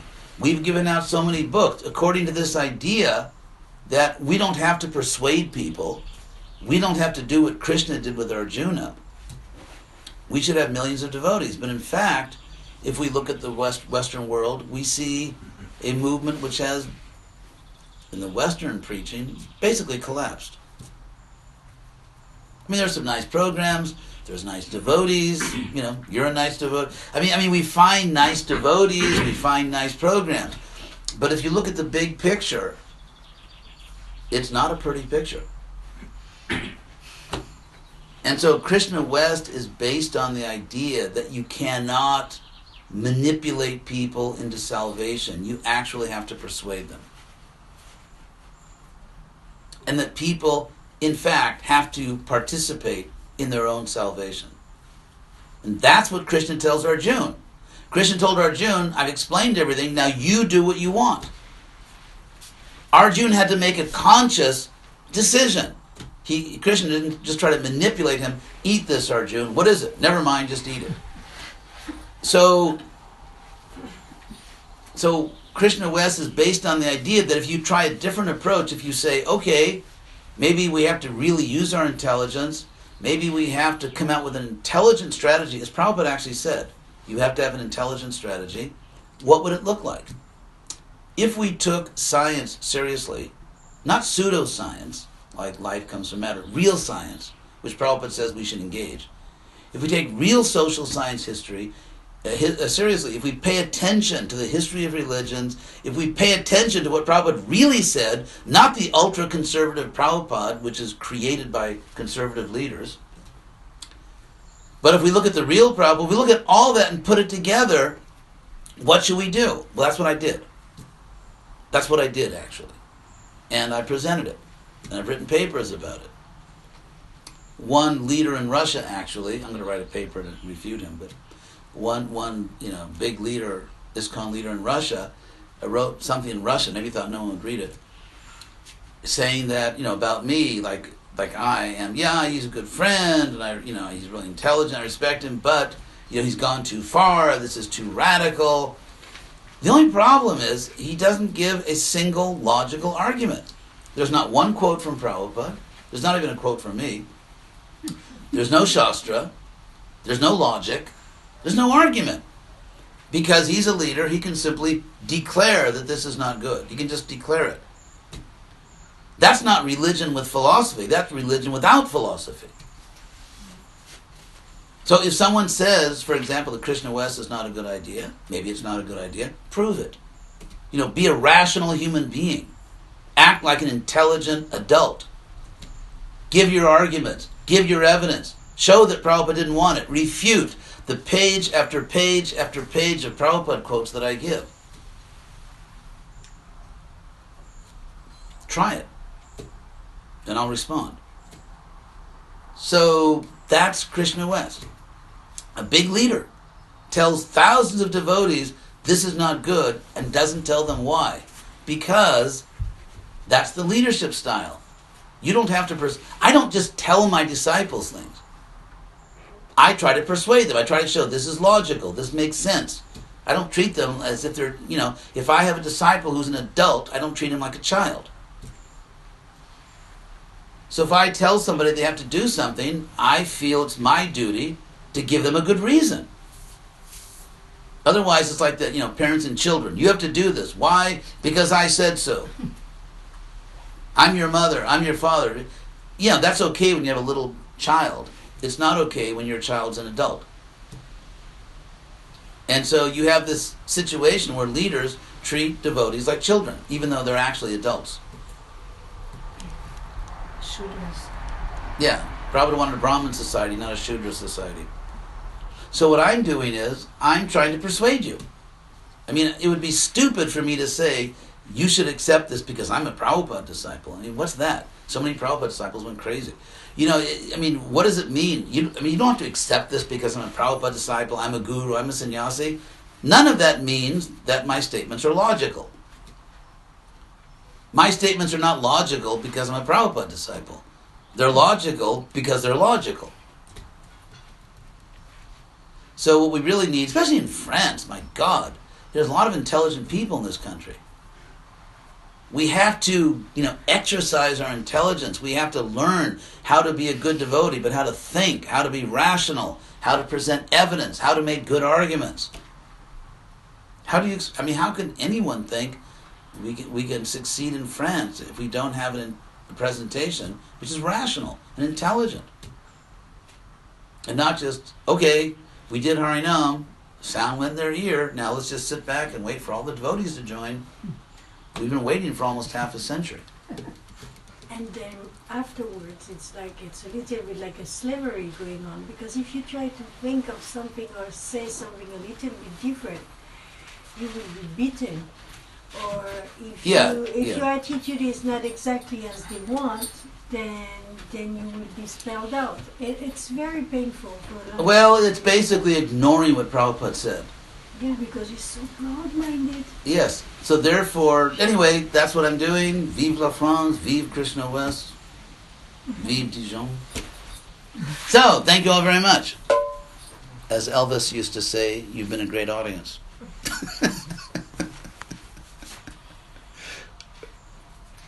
Maharaj, I have one question. What? Vas-y. Non, mais plus fort. I have one question. When you were retelling the story of Jesus and that historically speaking, Yeah. they try to find how it happened and all this. It's funny, it came to my mind that I was thinking of Prabhupada. Some people say he's Senapati Bhakta, or some other one says he's the big wire, and then I was thinking of the disciples around him. I think you were trying also to kind of wake up our mind to think, wow, look, Jesus was not a Christian, but look what happened. But my question was that when there's a preacher speaking, like the disciples were around him, like they want to hold the I took some notes because it was really nice. They want to hold the system that's put on. That's what you were trying to say. And then they don't want to change anything, and then they take positions. Jesus said this, or Prabhupada said this. But then it's like creating a religion. Jesus didn't want that, and Prabhupada didn't want No, Prabhupada wanted an institution. An institution of A spiritual institution. I mean, he worked very hard. Prabhupada personally spoke to lawyers. He personally, wanted to make sure it was registered properly. Before Prabhupada came and became Prabhupada, he was a businessman. I mean, he created companies. He organized things. He did banking. I mean, he was very pragmatic. I'm saying that if we look at the real Prabhupada, that's everything we need, because the real Prabhupada gives us everything we need to make this movement successful.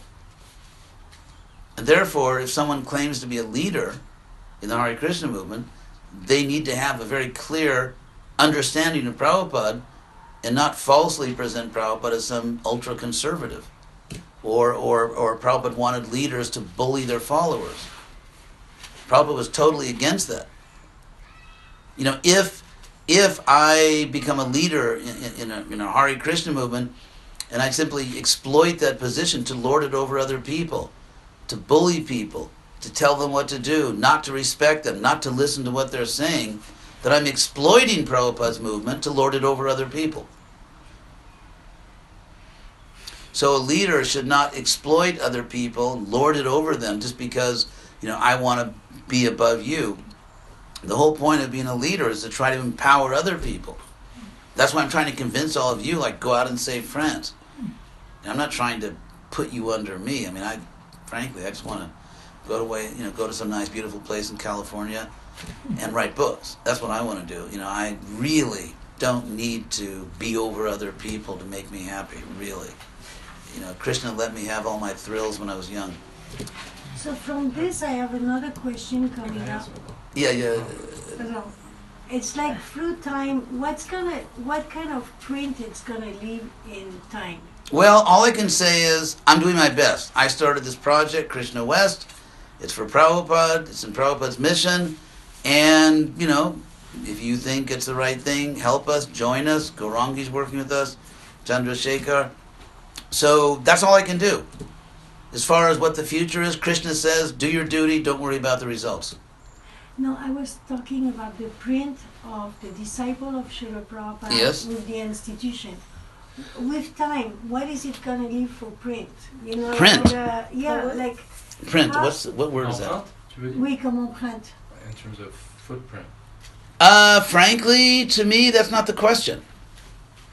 I mean, it just depends. Every Prabhupada disciple has to decide what they're going to do with their life. But historians, they will be looking at the beginnings, like let's say in 200 years from now. 200 years, historians will record what actually happened. Yeah. And so right now, whatever someone did for Prabhupada, that's great, that's glorious. But right now, Prabhupada needs us more than ever, because Prabhupada's whole world mission depended on the Western mission. That's why he put it in his pranam mantra, Paschatya Deshatarne. Some people who are really geniuses say, you shouldn't put the word West, like Krishna West. What about Prabhupada? It's in his pranam mantra. And Prabhupada told me so many times his whole global strategy depended on making his movement powerful in the West. At the present time, our movement is not at all powerful in the West. So what I'm concerned about is trying to do what Prabhupada needs right now. Right now, Prabhupada needs us to get his Western mission going. I've tried to explain it in the most rational, logical way possible. I've given evidence for everything I say. People can take it or leave it. And yes, So it's going, right? yeah, it's growing. But vision is going on. So which I haven't finished. Go ahead. The thing is, it's going on, but it's the pace you don't like. You would like it to go faster. The pace has very little to do with everything Prabhupada told me. You can call it a pace. I don't even think it is a pace. I mean, the word pace implies that it's actually moving in the right direction. I'm not sure that's happened. I'm not sure it's even moving. I think what I see is that the movement more and more and more is an Indian movement and Russian, but mostly an Indian movement. And if you go to North American temples, or if you come to France, I mean, who in the world would say that ISKCON France is moving forward? I mean, who would say that? Can I just? Yeah. Because of course, we're speaking abstract, right? Nothing is, everything. I'm not speaking abstractly. I'm not at all speaking abstractly. I'm speaking in terms of numbers and facts, and I'm not speaking abstractly at all. So that's what you want. You want more numbers. Because Prabhupada wanted more numbers. Okay. I used to go to see Prabhupada. We had a lot of numbers. Yes. Right? And we had a lot of numbers. And a lot of immaturity.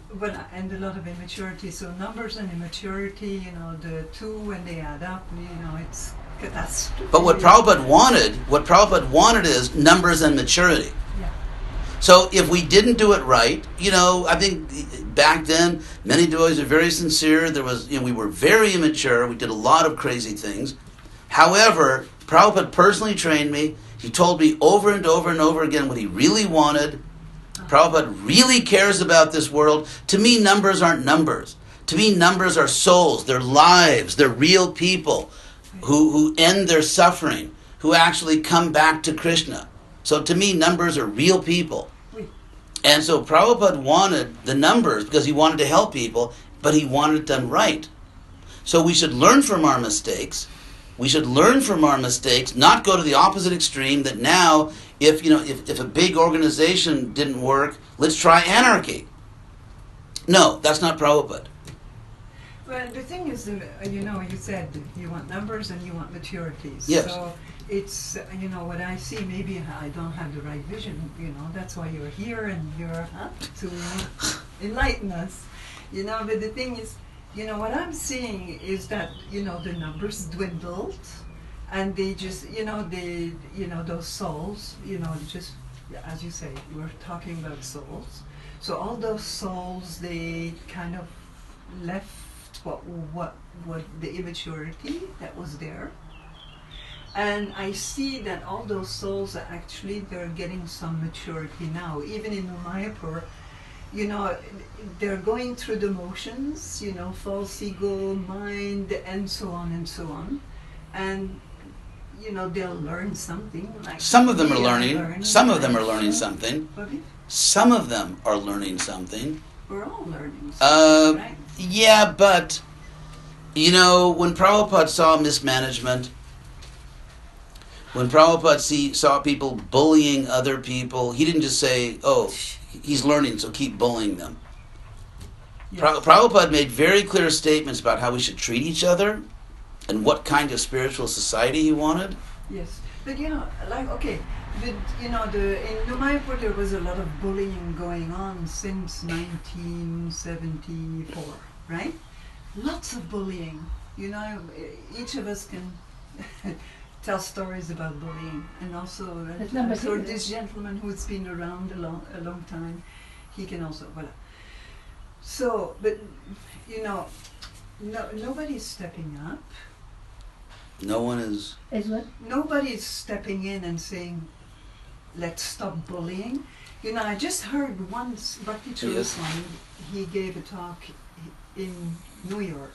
Mm-hmm. Because the Brooklyn Temple is going to be sold, or they're in. Well, they're fighting over that. They're fighting over it. And Bhakti Goswami, he said, I will make it, at the end of the meeting in that hall. He said, I will make it my point that this, that stopping people from going to the temple, that this is gonna stop. I'm going to make this my life mission.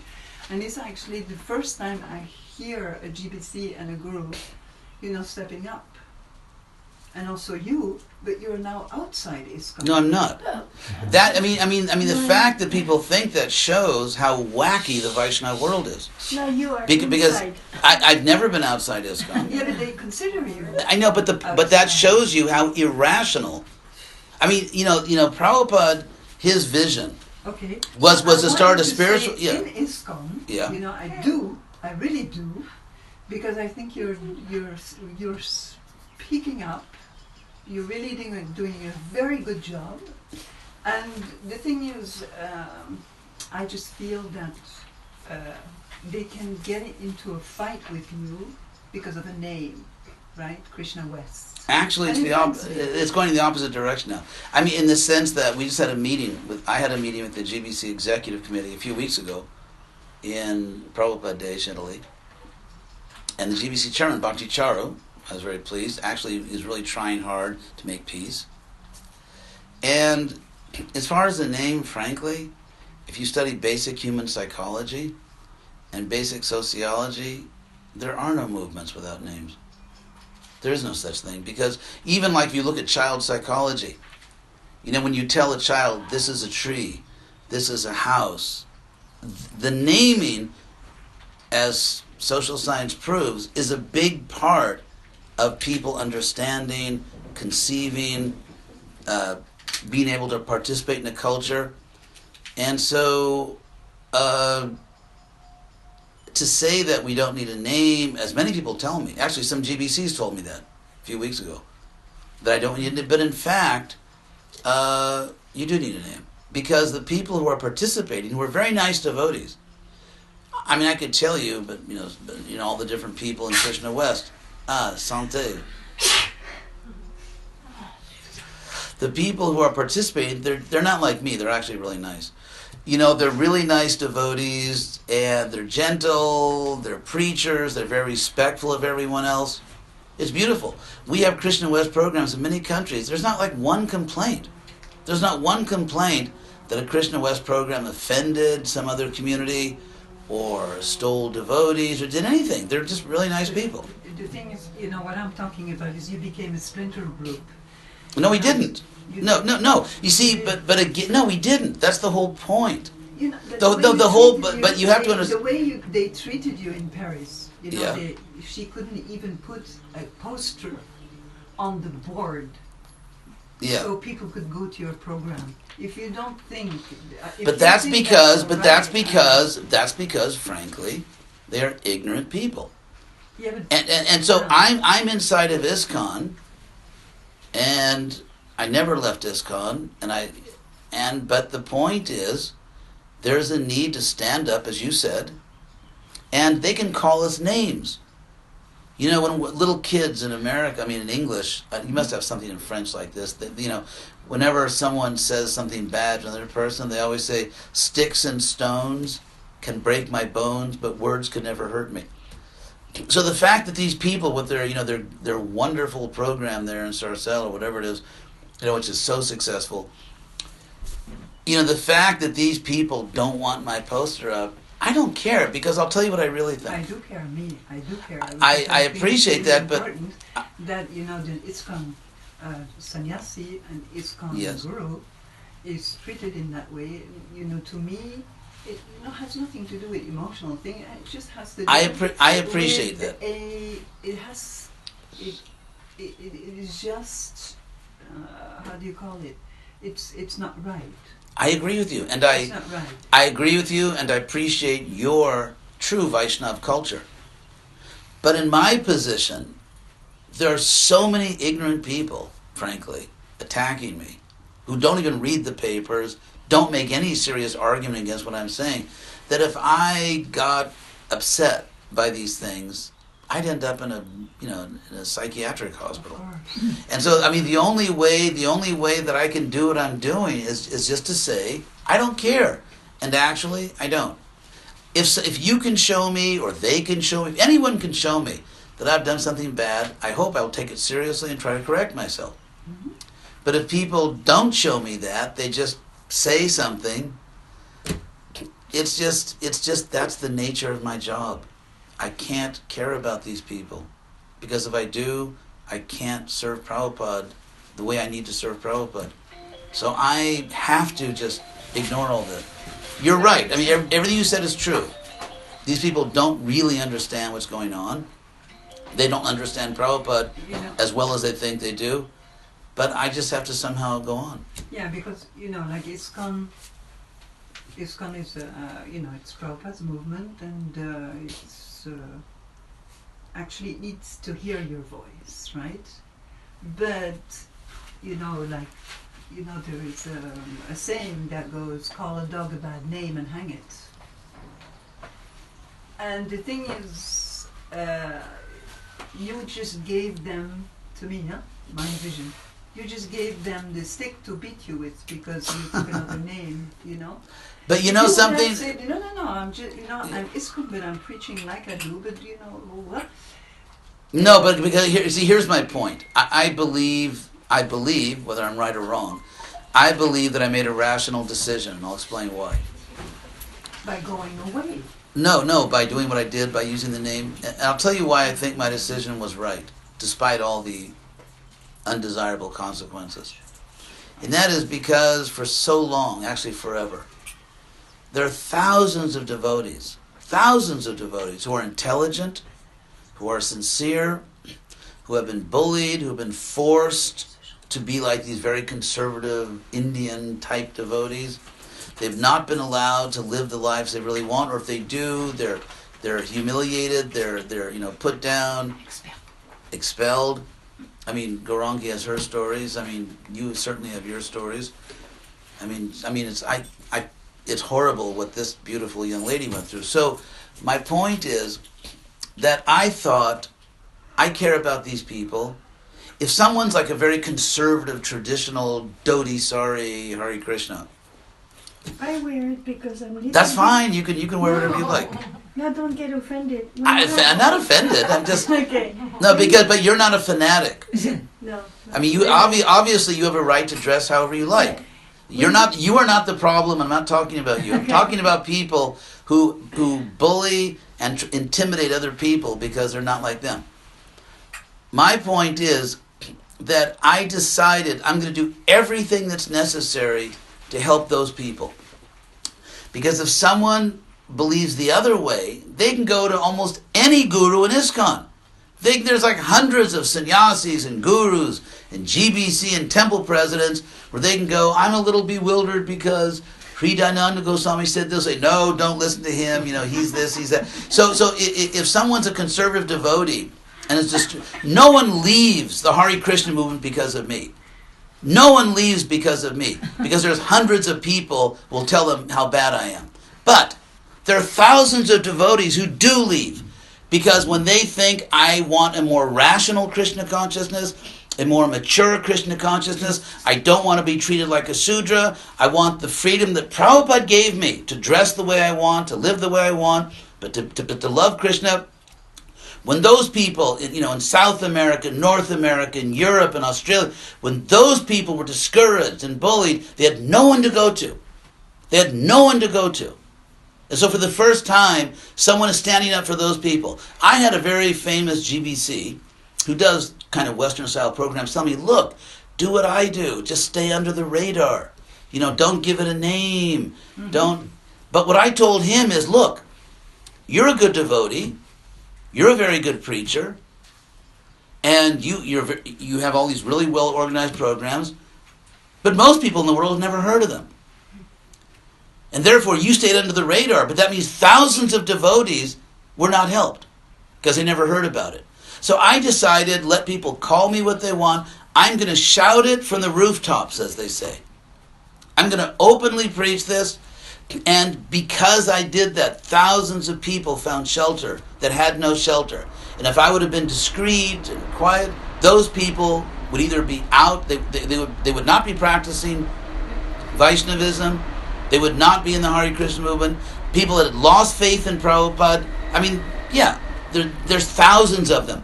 People that lost faith in Prabhupada, lost faith in Krishna, because their leaders told them that you cannot be with Krishna, you cannot be with Prabhupada unless you're like me, an irrational conservative. And therefore they thought, my only choice is a life that I don't want, a life that's inauthentic for me, that I can't live that way. My only other option is just to go away. And they were convinced, thousands of devotees were convinced that Prabhupada is, wants you to do this. And when I bully you, it's Prabhupada bullying you. And therefore they lost their faith. And I get letters every day. Every day. I mean, thousands of people have come back to Prabhupada, come back to Krishna consciousness, or for the first time in years want to preach again, because now they see that you can preach in a way that you believe in, that's mature. So if I would not have given a name, if I would have not have been so obnoxious. What about, They I wouldn't- get your point. yeah. Like Radhanath Maharaj. Radhanath Maharaj, he has a very powerful movement, I would say, which is, it's his movement, really. It's his movement. Sorry, I have to go. Merci. C'est un plaisir te voir. À la prochaine fois.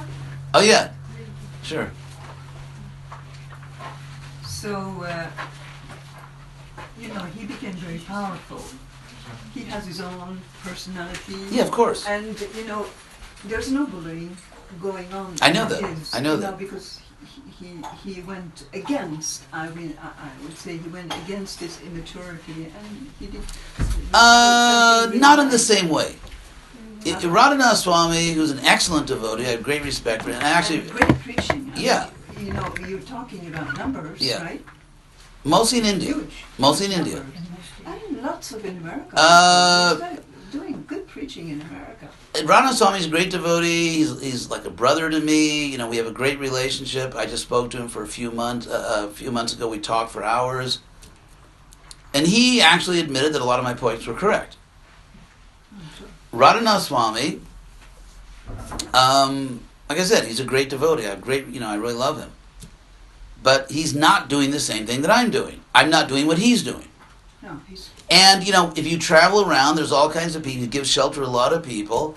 But as we discussed, he understands that I'm doing something I'm doing something very important that's not exactly what he was doing. It's actually different. Just like I'm not doing what he's doing. So as far as creating a Western Hare Krishna movement, which he agreed with me, I told him that you can have great preachers like yourself who attract all kinds of people, but a lot of those people, like celebrities, they don't join the Hare Krishna movement. I mean, I was in New York. It's a great program, the Bhakti Center. It's not like, they're just making hundreds of devotees.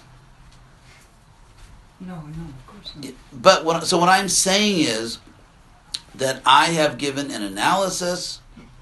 What I'm doing is unique, and what he's doing is unique.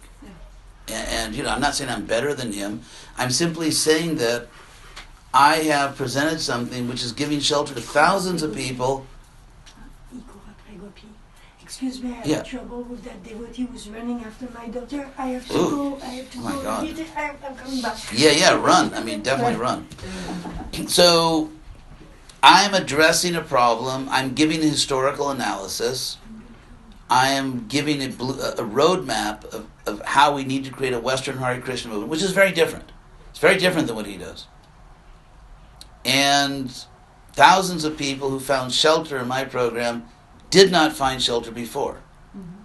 Just like he gives shelter to many people that maybe aren't meant for Krishna West. So that's my point. It's not that I could have just done what he did. First of all, because it's completely against my nature. I mean, not to preach and chant Hare Krishna, but he's a saint. He has his own way of doing things. And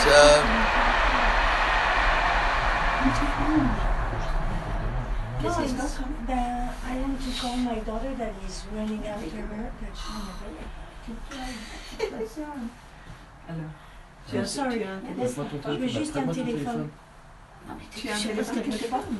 Non, c'est juste un téléphone à traiter, c'est pas grand chose. Because J'étais enregistrement, hein,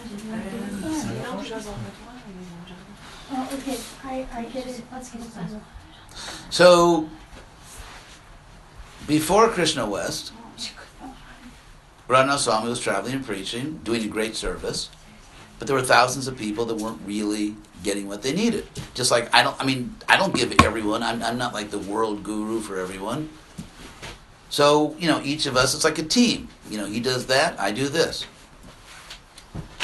But what I'm saying is that what I'm doing, I believe, is absolutely essential if we're going to save the Western mission. And I explained to him why, and he saw the logic of it. He didn't say that it was wrong. He understood it. Anyway. How did it go with the leaders you met in Vrindavan? I think Prabhupada days. Oh, probably. They felt it was a good meeting. It looks like I'm going to Ujjain in India. Who was there? Bhakti Charaswami, Madhusevita, and Bhakti Vaibhava were the executive committee this year.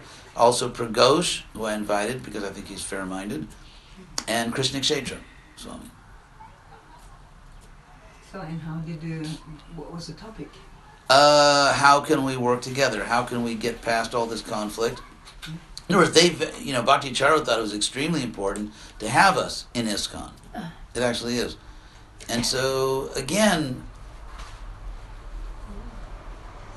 I don't know, because maybe of my studies, I'm used to working with people who are rational, who get their facts straight. I'm not talking about the GBC now. Mm-hmm. So the fact there's so many people that think this is not ISKCON, it's just, I don't know. I'm just not used to working with people who are so irrational, who don't check their facts, don't do their research, don't know what they're talking about, and don't really want to know what they're talking about. I'm not used to dealing with people like that, but it seems like there's a lot of them. So you had a talk with Madhusevita. Madhusevita is the GBC of Paris. I didn't talk to him about Paris. I'll tell you what I think, frankly. Yeah. I think right now, if I can be very honest, my concern is France. I'm not like absorbed internally. As far as I can see, just being very objective, Sarcelles and Nouvelle Mayapur, I simply don't see how those two projects are extremely relevant to saving France. I don't see that they're growing. I don't see that they're attracting intelligent, educated French people in significant numbers. I don't see that at all. And so my concern at this point is not Sarcelles and not New Mayapur. I mean, of course, I wish them well. It's just not my concern. My concern is the French people. My concern is France. And so if those projects don't want to work with me, they're irrelevant to me. They're not irrelevant to the people they're ministering to, but to me, it's about France. It's not about being in ISKCON and fighting and arguing over these projects that don't really have any influence in the country anyway. To me, it's just a waste of my time.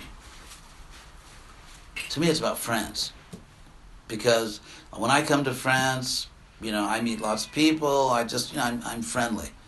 Whether I go to Chateau Neuf, or walking around Paris, I just meet people. Whether it's a gendarme or a professor at the Sorbonne, I meet people and I talk to them in my incredibly fluent French.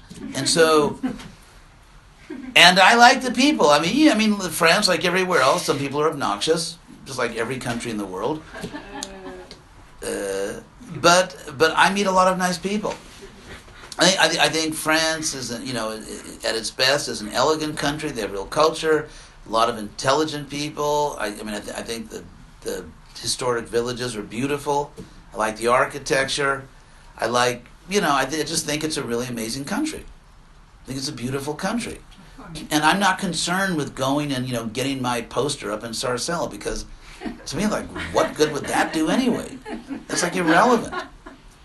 I'm concerned about trying to help save the people of this beautiful country. And I don't see how Sarcelles is relevant to that. the community, maybe the city of Sarcelle, but the community. I went to Nouvelle Mayapur, and it was like we committed a mad elephant offense because Chandrasekhar innocently led a kirtan without wearing Indian clothes, and he's a serious devotee. He chanted with devotion, trying to please Prabhupada and Krishna. He was trying to serve. He was dressed like a gentleman. He just chanted Hare Krishna in the temple room and was treated like a criminal. It was worse, I gave a Bhagavatam class. Oh, well, that was really offensive. In those clothes? Not sure. No, but he's pants. like a gentleman. He didn't know. I mean, I asked, because I was supposed to give the class, I'm too tired, so I just asked him to do it. And a senior devotee from New Mayapur, Devarshi, who was initiated before me, he was a local devotee there, asked me to sit on the Vyasasana, and after the class, just not to show up, but he said, oh, there's 2 Gurukuli boys, they sat through your whole class, which is a miracle, because I always leave. And yet... Prabhupada told me personally you could just dress like a gentleman. He was dressed like a gentleman. He's a good dresser. Yeah. He's French. Like So, but my point is, New Mayapur and Sarcelle, I wish them well. I respect that, they're Vaishnavas. I just don't see... But I can imagine it was a bit of a culture shock because, What was? everybody, that he came into a pants because, they never do... Okay, things so like so that. so It's a bit of a if culture shock. if I had been spoken... Bah oui, parce que quand tu vas sur le Vyasasana, on te met en dhoti ou Mais en c'est sari, Devarshi etc. quand même qui m'a demandé de m'asseoir. However, even C'est un choc. if we had been approached in a nice way, Yeah. a respectful way, saying that I understand that you just want to serve Krishna. I understand that he gave a good class. I understand that he actually helped some Guru Coolies, and so that's all great. However, in this temple, whatever, if I would have been approached respectfully, according to Vaishnava etiquette, or he would have been approached, I would have been happy to cooperate. I didn't go there to be a rebel, or I would have been happy to cooperate. It's like my mother used to tell me when I was a kid. It's not what you say, it's how you say it. And so the fact that we were treated a bit disrespectfully, him very much, me, obviously less. So I wish them well. I mean, sincerely, I wish all the Vaishnavas happy, successful, but from a strategic point of view. That's what Prabhupada said. There has to be intelligence. There has to be intelligent strategic planning. So from a strategic point of view, I come to this country. I have only one concern here. How do we save these people? France. Not how do I get a position in a Hare Krishna temple. How do we save France? And so from a strategic point of view, whether they put my poster up or not in Sarcelle, it just seems irrelevant. So let's, our shed here, we have a new shed, right? We didn't have a temple shed before, Right? and now we have a temple shed. So what would be our strategy? Oh, you're asking. Well, to be honest, okay, honnêtement, I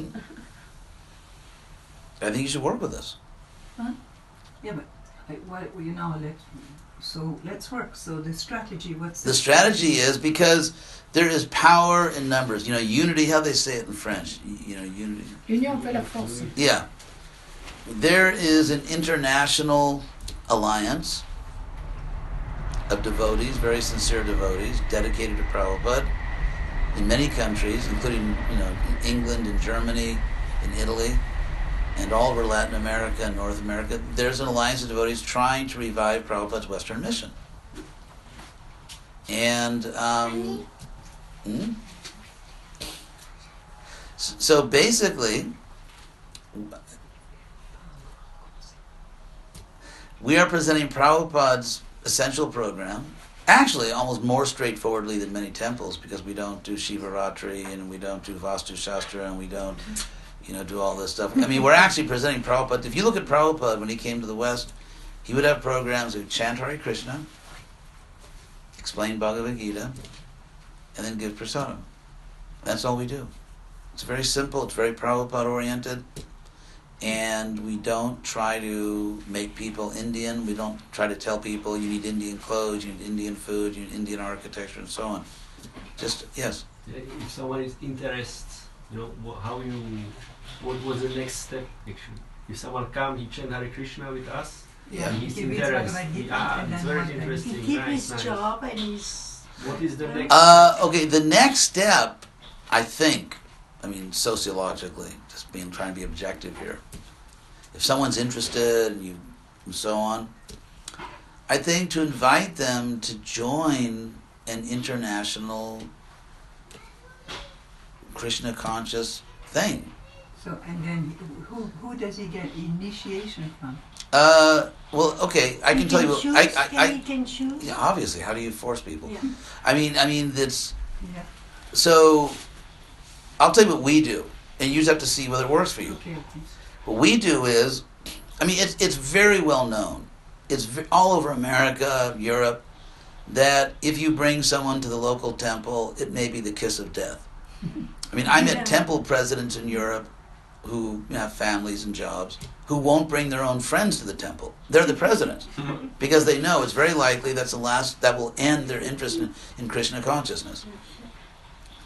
And so therefore, we have to create an international alliance within ISKCON, because Prabhupada asked me to be in ISKCON. If Prabhupada would have asked me to be out of ISKCON, I'd be out of ISKCON. Basically, I'm just doing what Prabhupada told me.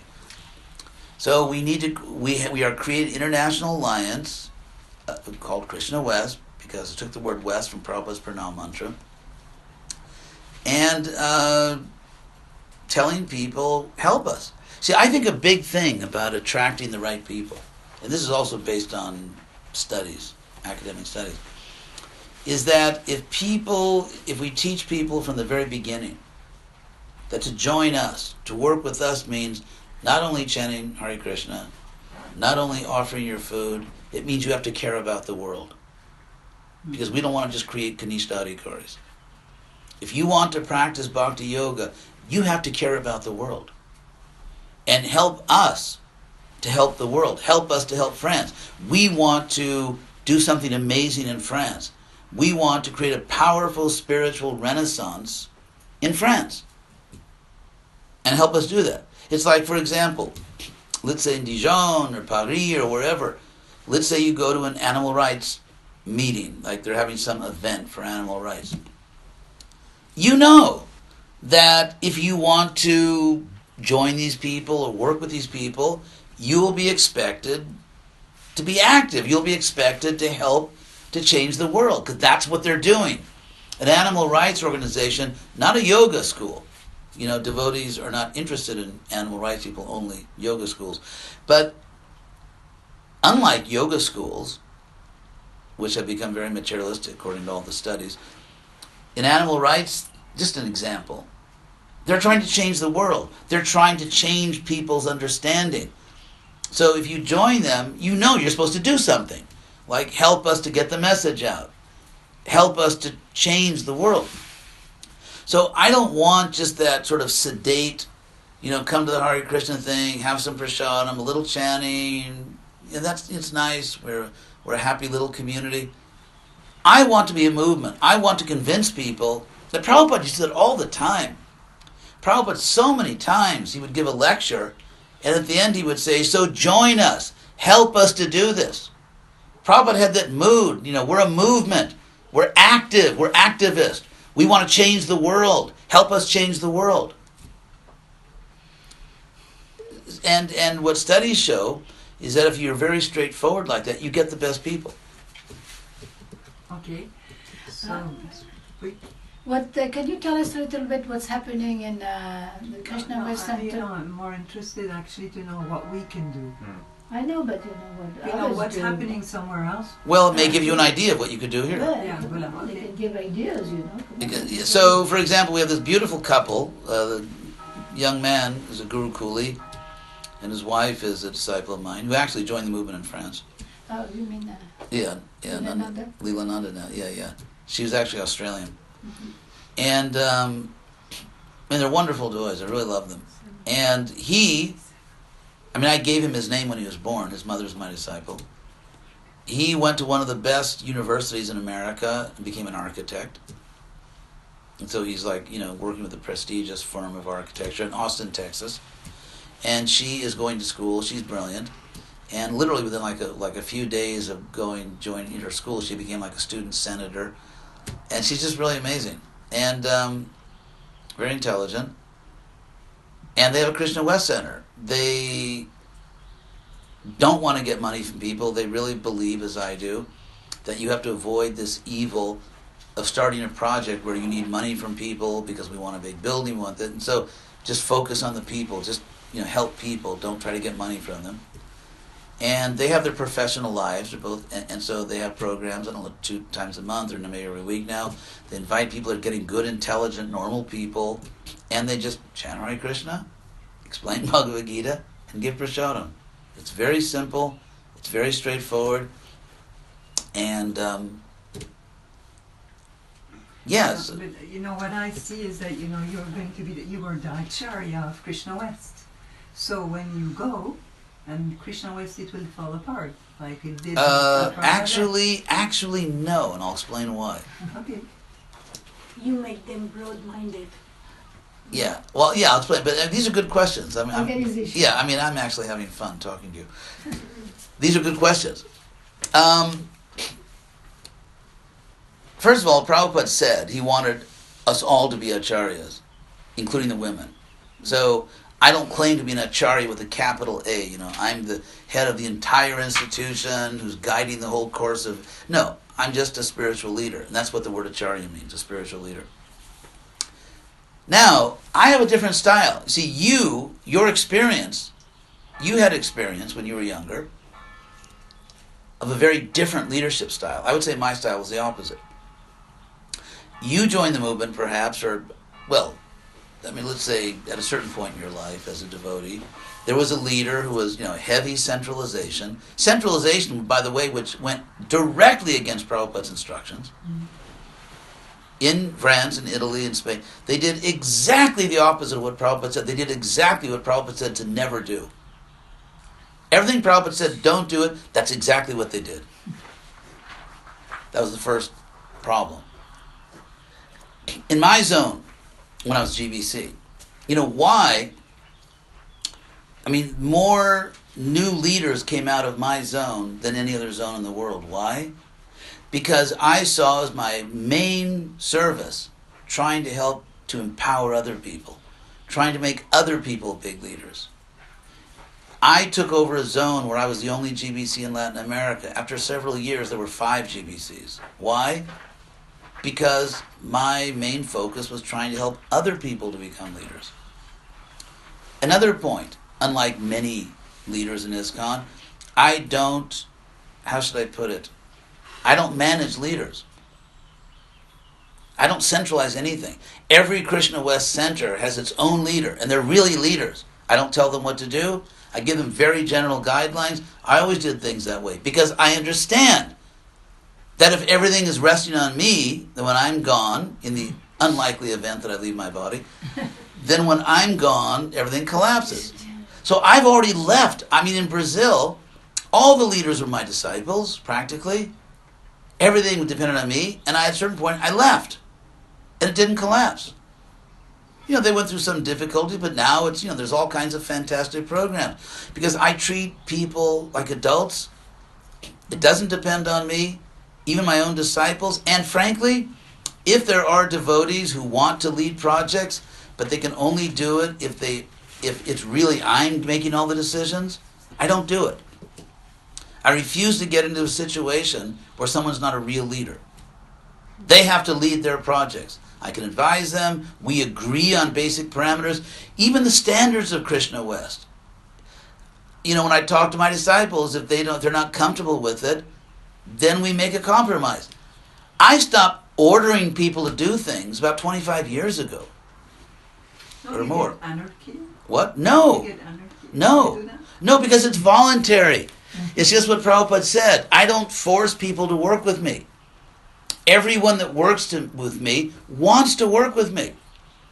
And I put them in a position, and if they can't make it on their own, they don't make it. I don't step in. I don't hold them up. Because I just don't have the time or energy for people who are not really autonomous leaders.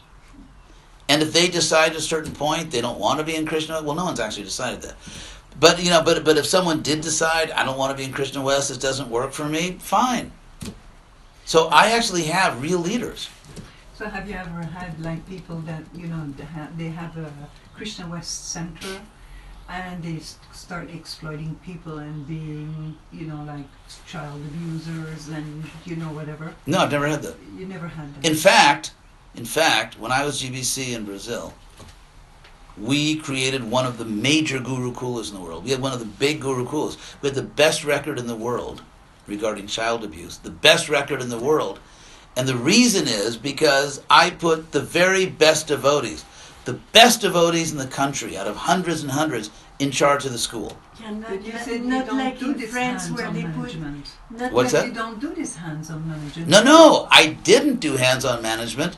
I did two things. Number one, I took our best devotees, our very best devotees, That's the and put them in charge of the school. So you do put you don't. Yes, but what I do is I empower leaders, and once they're put in their position, they're in charge. Of course, I have to put people in positions because that's my job, but I'm making them real leaders, real leaders. Another thing I did was we had zero tolerance for abuse, zero tolerance. As soon as I heard that anyone had mistreated a child, that person was gone. Immediately.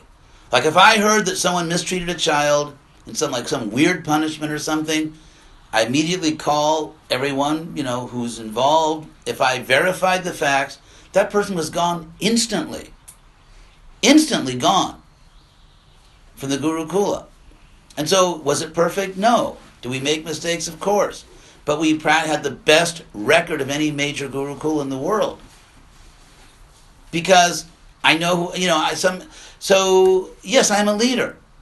And I work with other leaders, but I work with real leaders. And I help them, I encourage them, but they are real leaders. For example, in Krishna West projects all over the world, the leaders do things that's not exactly how I would do it, but I respect their right. I respect their right to do things their way. If they say, we don't chant Hare Krishna anymore, we chant Kumbaya, then I would say, well, you can't be Krishna West. In other words, they follow the principles, they're loyal to Prabhupada, and so on, but in terms of details. So there is a registered entity? They register locally. They register locally. And there is no centralized Krishna West, like some California address that is the what do you call it? Headquarters? Headquarters? No, there's not. You don't have. No. So you don't have a legal entity which is Krishna We West? have legal entities in every country. There's Krishna West Argentina, there's Krishna West Mexico, there's Krishna West Chile. Registered. Yeah, Yeah. Like an association, like Yeah. Corporation. like a corporation. Well, that's what you have to do. You have to register a non-profit religious corporation. Peut-être, je comprends C'est pas le pareil, mot. association et corporation, c'est la même chose. C'est la même chose? Yeah, Okay. yeah, that's just the American word corporation. What about if there's any property, is it like independent? The property, well, we This should be kind so of lucky. property? I mean, when we eventually get property, North Carolina. it will be done according to Prabhupada's instructions in his will, Yeah. which is that North Carolina, we don't have a separate property yet. And Prabhupada said in his will, in fact, in Prabhupada's will, the first article is GBC is the ultimate managing authority, keyword, for ISKCON. And the rest of his will, several pages, is just appointing property trustees for all the properties. And I was named I was named an executor of Prabhupada's will, and I was a trustee for different properties. So that was Prabhupada's system. If you have a property, you have different people who are senior, trustworthy people, and they are legally responsible for the property. So Krishna West would have a separate GBC? Right now, Pure Krishna is kind of our GBC, although in reality, we're still just working out the relationship because there were problems in the relationship, and they weren't all coming from our side, believe me. And that's one of the main points I made in Prabhupada days. I gave a little history of injustice. And they were, I mean, to their credit, they listened, they were sympathetic, most of them. And they understood it. So, yeah, we were working those things out. So like Krishna West wouldn't have a separate GBC. It would work like with Bio Krishna Maharaj. If I would say that Krishna West. ultimately, let's say for example, there's a GBC for Texas. Let's say there was. It's kind of a gray area right now because, of course, Tamal Krishna left, and then other people, and there's not really. But let's say there's a GBC for Texas or for Argentina. Now, if the local GBC completely respects what we're doing, totally accepts it. I don't mean the GBC has to do it our way, but totally respects it, totally supports it. I'm fully behind you. That for example, when I was GBC, I was traveling to so many, dozens of different temples because we had one of the biggest, most successful zones in the world. If I went to Salvador, Brazil, if I went to Mexico City, or if I was in Florida, every temple I went to, I was just trying to see what's best for this project. And I would respect the local leader. If the leader said to me, I just want to do it this way, I respected that. Why? Because Prabhupada said we should do that. Prabhupada said the purpose of ISKCON is to train devotees to be independently thoughtful. He said ISKCON will be destroyed if we centralize everything.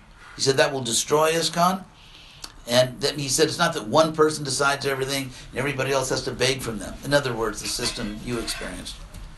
So Prabhupada said that would ruin this movement. So okay, then we just go to Madhu Sevita and we say, look here, this is registered, just registered in your papers that we are here, we are a Krishna West branch. Just know it, count us in. Just write us on your Madhu Sevita? But this is our GBC. Up to this point, in many countries, we've just gone ahead and done it. And yeah, but You mean done what? we just notify them. Write a letter. yeah, like in London, for Write an example. email. In London, This there's is a the very. Krishna West branch. Please. I would just say, I'm just respectfully informing you. Voilà. Oui. And I would write to him and say that if you want to enthusiastically support what we're doing, and when you come here, do everything in your power to support what we're doing. It's just like if I go to a Hare Krishna temple, traditional temple as I call them, if I go to a traditional temple and they so desire, I actually, prepare yourself, put on a dhoti and a kurta. Yeah, so why? Because my mother taught me when I was a kid, if you go to somebody else's house, be respectful. So when I go to temples, I respect their standards. Similarly, if someone comes to our project, they should respect our standards. I reject the idea that they're first-class devotees because they wear Indian clothes, and we're second-class devotees because we don't wear Indian clothes. But therefore, you see, but there's many that think that. I've had to deal with sannyasis that think that way.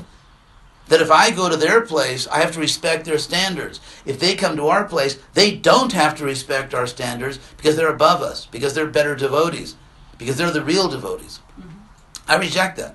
Okay. So what if Madhu Sevita says, well, you're registered, you're Krishna West Center, and we reject you.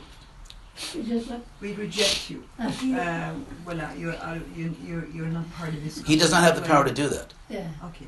So then he does not, as an individual, have the power to say that an ISKCON project is not ISKCON. Well, so far he's had the power to do so in Paris. No, he hasn't. Exactly. Well, no, he hasn't. Directly with the poster. No, that's a completely different point. Uh-huh. That's a traditional Hare Krishna temple. Yeah. He's the GBC of that temple. I see what you mean. He can decide if he wants to. For example, if I have a Krishna West Center in France and they want to advertise something in Sarcelles, I may or may not want to put the poster up. Yeah. Okay. Even within ISKCON, if some sannyasi is traveling through, an ISKCON sannyasi in a program, the local temple may think, well, we don't want to advertise it. So yeah, I mean, he can do whatever he wants in Sarcel or New Mayapur. I really don't care, because so far I don't see anything that indicates that those projects are going to play a leading role in saving this country. Yeah, So if you Prabhupada reject- said there's a lecture where he was in New Mayapur. Yes. And he said that when the war will come, thousands of people will come and take shelter. However, the war did not come when Prabhupada said it would, and Did he give a date? he said very soon. Yeah, but he doesn't. For give a example, date. wait. It doesn't. You know, give a we date. I was on a GBC committee where we discussed these points. Prabhupada never claimed that he was seeing the future. He was speaking. For example, Prabhupada told Balavanta, within 15 years you'll be the president of the United States. That didn't happen. Prabhupada said, I just went over that quote because it's part of a paper I just worked on for the GBC, where Prabhupada said, very soon the war will start, Russia will be destroyed, and he was talking about us as if it would happen in our lifetime. Maybe it still will, but it's becoming more and more unlikely.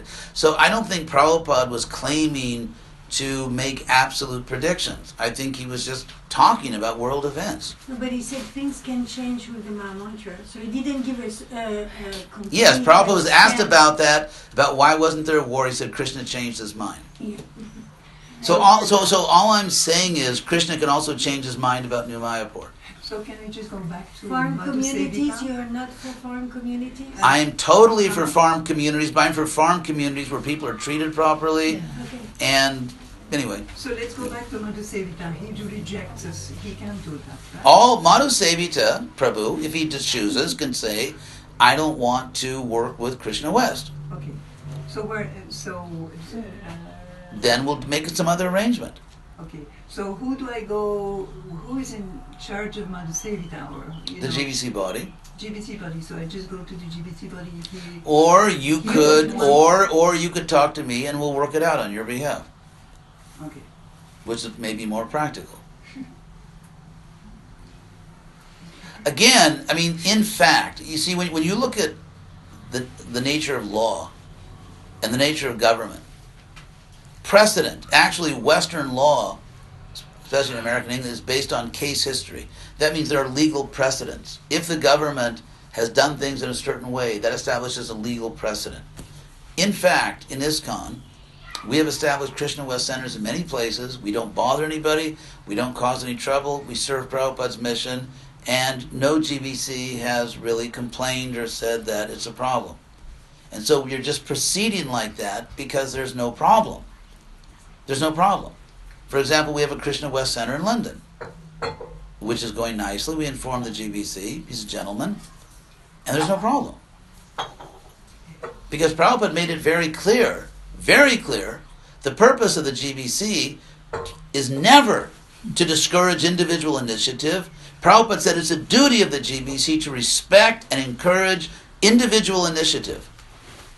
Not to suffocate people, not to take over the management, not to just bully people. The purpose of the GBC is simply to verify, are you following the basic rules of ISKCON? In other words, are you following and recommending others follow the four principles? Are you chanting Hare Krishna? Are you loyal to ISKCON, or are you sort of like trying to, get people into some other organization? Are you preaching the correct philosophy? That's it. If the GBC verifies that we are preaching Prabhupada's teachings, we are correctly presenting Prabhupada's teachings, we are following the proper principles for spiritual leaders, then once they verify that, it's not their business to dictate what we do. And Prabhupada said that over and over and over again. He wants individual initiative, individual freedom within reasonable standards.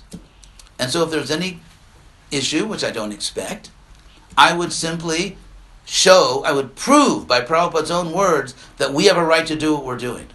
Okay, but here we are like a Krishna West Center, and like Krishna West Center, and there's also Gaudiya Math. Yeah? So how do we? You finish. How? I would say be good neighbors. We are living all together. We're like a family. So, I would say just people who have a guru in the Gaudiya Math can still be in Krishna West. If they follow, for example, 25 years ago, when I was in GBC of Florida, I had a temple president. I made him a temple president in my zone. He had a Gaudiya Math guru. He was initiated by Sridhar Swami. I told him, I don't care, but if you're going to work in our program, you have to represent our program. It's like, for example, let's say you teach at a university. You have to be loyal and follow the principles of that university. You may have friends that are scholars, here and there, but when you work in a company or a university, you work for that university. You don't recruit for other schools. You work for that school. Well, the thing is, that will be completely free. I mean, if people are attracted to Bodhi and Maharaj or to you or to somebody else, we have no... No, of course we don't. However, have any control. no, I understand that. Of course. Of course we can't control it. However, in Krishna West, people that want to work in our project, work in our project. For example, if I apply to some university, it could be the Sorbonne, it could be Harvard, any school, if they accept me, and if I want to study or teach at that school, I have to follow their rules. For example, I'm in France now. I'm an American citizen, but I came to France. So I have to follow the French laws, not the American laws. So in Krishna West, we respect all Vaishnavas who are, behaving in a respectable way, but we have our program. And so people have to decide it's just like I had to decide whether or not to fly to France, or drive to France.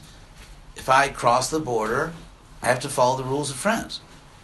So people simply have to decide if they want to be part of this project. And if they do, then they follow the rules of our project. Doesn't mean we disrespect other places or other gurus. It's not a question of disrespect. What are the rules of the project? Is there a constitution? Is there some... It's an ISKCON project. Uh-huh. And people who work in Krishna West work in this project. And if they want to work somewhere else, we respect that. But then they work somewhere else. It's free. We don't try to force people or pressure people. I would never do that. I would never try to pressure someone because... The question was more, I think the question was like, well, what does it consist of? What's the constitution of Krishna? What are the guidelines? To encourage them to check the council. You're doing a council. Well, we're actually forming an international Krishna West Council of Leaders, but it's just Prabhupada's program. We follow Prabhupada's principles. So what about, Bodhi and Maharaj comes every year, like once a year he comes, right? Yeah. Une fois par an. He comes once a year and he stays for a week. Gives guidance and support. He's very compassionate. If there was a Krishna West project, he should be respectfully informed. That's what we're doing. And so we encourage you that when you preach here, please, if you preach to people that we're cultivating, please encourage them to work in Krishna West. It's like I wouldn't go to a Gaudiya Math temple and try to get people to join Krishna West. I would never do that. He actually never preaches for his own temple or whatever. Yeah. It has well, then maybe it has nothing to do. Yeah. With So maybe it's just. So maybe it's just not an issue. But then you'd have the problem. I think the problem would come up because if Krishna West is an ISKCON project and they have, for better or for worse, and I think especially in France for worse, this sort of sectarian view in terms of different denominations of Gaudiya Vaishnavism, a GBC resolution that ISKCON, that non-ISKCON, the Gaudiya Math sannyasis are not allowed to preach at an ISKCON project, then technically, if Krishna West is an ISKCON project, I don't think that's actually a rule, because in India the relation with the Gaudiya Math is very different. For example, Prabhupada made an arrangement, which still goes on, where ISKCON actually regularly gives money to Gaudiya Math projects to help rebuild their temples or whatever. It's like building, it's more like putting money in buildings. Sannyasis from the Gaudiya Math, at least I don't know of a single case. Actually, tomorrow I'm giving a whole talk on this in Paris. And I'm going to go through the whole history, because there's a whole history. The thing, I was staying in the Gaudiya Math. No, but can we finish this question? Because practically, you may speak about it tomorrow, but what if this center becomes a Krishna West center tomorrow and Bodhi and Maharaj comes next month? And currently there's a GBC resolution that says that no Gaudiya Mats are allowed to preach at a... Bhaktinanda Maharaj is coming on It's a in August. young disciple of Sridhar Swami. Yeah. Oh, And we have lots of those guys coming, all year long, and we happily receive them yeah. because we just love Vaishnav association. I understand. And whoever Vaishnav comes around here, I understand that. please come. Yeah, I understand That's that. it. I understand that. But there's a tradition in the Gaudiya Vaishnava I was very surprised, is that if you're from one mat or from another mat, you cannot go and give a lecture just like this into this mat or this mat. They actually, when they have a little bit of clash between themselves, they invite the leaders from the mats to glory on the appearance day or disappearance day of the guru of the mat, so that they invite the other sannyasis to glorify their departed leaders. I thought this was very smart.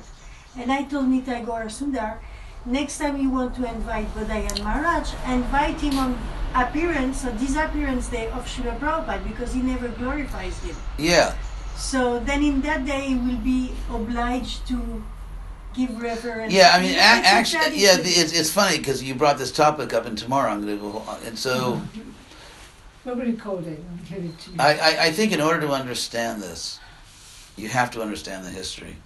You have to understand the history. Yeah, it's the thing is we're making history. Actually, we of course, we're making history here, right? You are, but again, I mean, of course you are. I mean, every sincere Vaishnava does something unique. But the point is, my point is what we're doing is what we're doing, and voila. I understand that, This is us. but again, I received very specific training from Prabhupada. Uh-huh.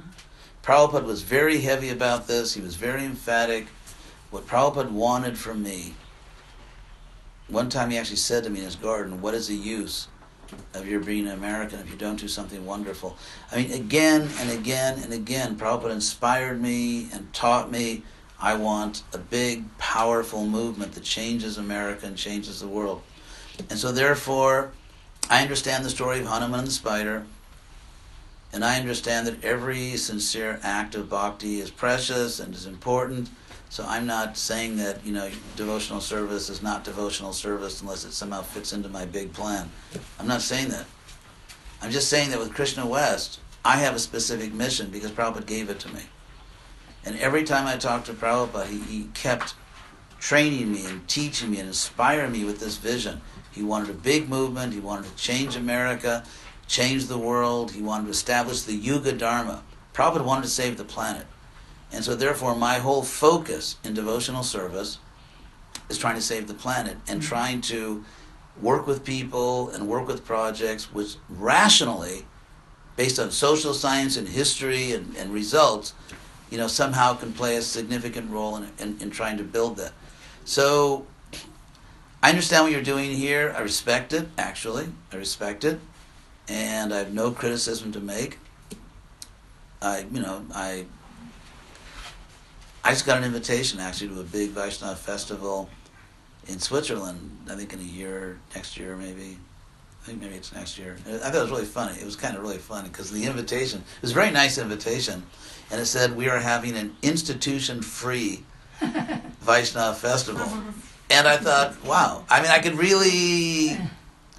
I'm not institution-free personally because Prabhupada wanted me to work in ISKCON, but I understood. Based on my struggles, based on what I've gone through, and my direct experience of being bullied and so on and so forth, which I just don't accept. But I mean, based on that, I could understand why someone would say we're having an institution-free festival. So I know the history. My interpretation of history is not that ISKCON is always right, the Gaudiya Mata is always wrong. I know that's not true. I've seen, certain people from the Gaudiya Mata do really bad things, and I've seen ISKCON devotees do bad things. And I know the history, I know what Prabhupada's attitude was. I mean, Prabhupada personally engaged me to go to Gaudiya Mata centers in Mayapur. I personally worked with Prabhupada to go to different Gaudiya Math centers, talk to the people, invite them, and Prabhupada used to talk to me about the relations and everything. So I believe I have a mature attitude toward it. And I understand, I also know history, and I know sociology, and therefore I know that it's simply not possible to build a large-scale spiritual movement, which is what Prabhupada told me to do, unless you have certain boundaries. You know, there's that old saying, good fences make good neighbors. So the point here, the fences are good. I mean, they're real fences, but they're also good neighbors. You know, it's interesting because... So here, we're not going to make fences. That's I know that, so therefore it may not be appropriate. So what do we do? So then, you know, what you're saying basically is that then you can't be part of Krishna West. No, I'm not saying that. I mean, I like you. I'd be happy to work with you. It's not that I'm rejecting you or rejecting your service. It's just that... No, you know, then what I would suggest is, Uh-huh. because this is kind of the way I do things, that we continue talking about it. You can. We continue talking about it. Yeah. I mean, I respect your Krishna consciousness. I respect your sincerity. And I think we should just continue. Of course, I'll be leaving, but, you know, we can email or whatever, Skype. I suggest we just continue the conversation. Because I really do understand what you're doing. I understand why you're doing it. I'm not criticizing it. At the same time, I have to work, I have to see what we can do to really give Prabhupada what he asked me for. And so, for example, like, what was your name again? Ramalila. Ramlila. Mm-hmm. That's a nice name. So, and this, I don't want to say everything I'm going to say tomorrow because then I'll be too tired to say it tomorrow, but just basically, what attracted me to this movement, and still keeps me enlivened, is the idea of a spiritual science. I never had a taste or patience for rituals. I have like zero interest in being ethnically Indian. It's just like, you know, Radhanath Swami, for example, he's obviously a sadhu, you know, from this life and past lives, and he just found himself in India. He's just, that's him. Yeah, he's an advanced devotee. He's, you know, he has so many good qualities. He just found himself in that. As I always say, I never could have written The Journey Home. Because the last thing in the world I would have done would have been hitchhike, you know, through Turkey and then Pakistan and go to India and meet gurus. I had like no interest whatsoever in Indian gurus, none. You know, and when I met Prabhupada, okay, it changed everything. But otherwise, Indian gurus, New Age thing, no interest, zero. So everyone's different. You know, everyone is different. But, and there are some devotees that love Radhanath's approach. They really love that culture. And some people, you know, they love Radhanath, but they can't stand, they hate the idea of having to be, you know, Indian in their clothes and they're this and they're that. They just can't stand it. They just can't be that way. And it ruins their spiritual life if they're pressured to do that. So, but as far as the Gaudiya Math, it's, oh,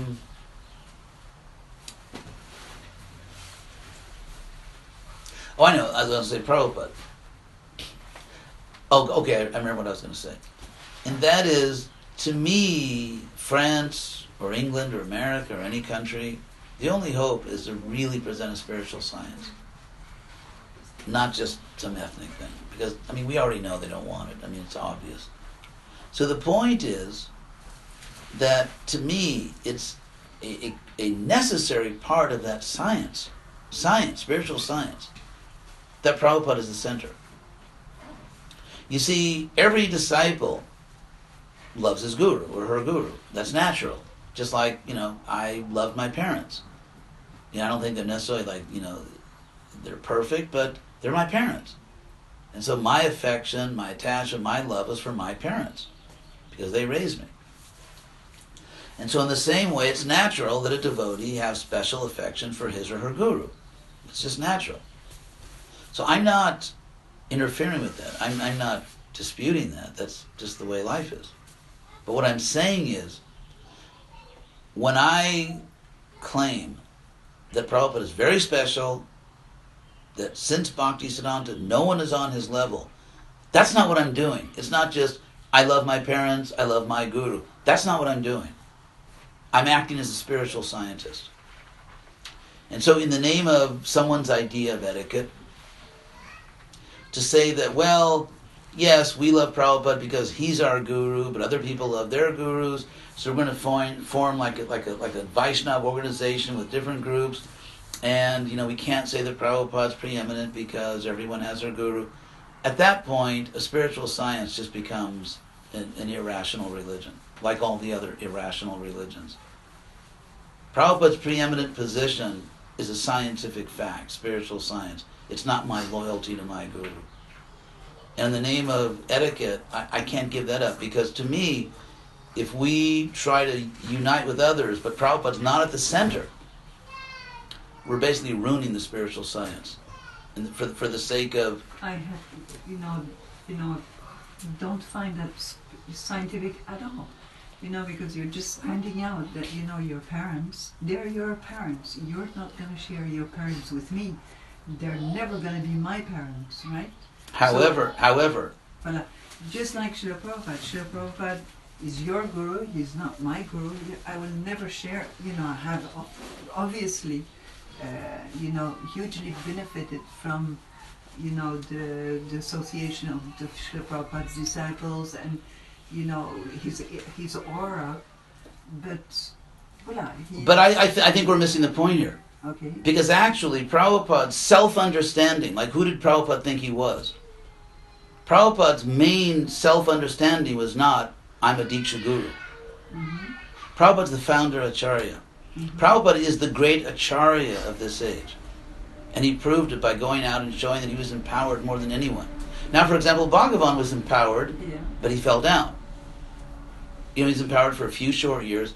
So, to say that Prabhupada is the great Acharya for this age, certainly for preaching in the Western world, is scientific. Because otherwise, I can see that. well, otherwise, what is an objective way? Because when you say science, that means you have to present observable, verifiable facts. If I say that, okay, I was with this guru or that guru, and they really helped me, yeah, that's a fact in your life, it's true. But as far as saying that in the Vaishnava world, this person is the most empowered, it's not just because he helped you in your life, that's something that worked for you, which is good. But Prabhupada showed that Krishna, he was empowered by Krishna to bring Krishna consciousness all around the world. Now, if someone believes that seeing Prabhupada as the center for modern Vaishnavism is just a sentiment, then there's no question of working with someone. There's no question of it, because that person, I believe, is not really interested in the spiritual science.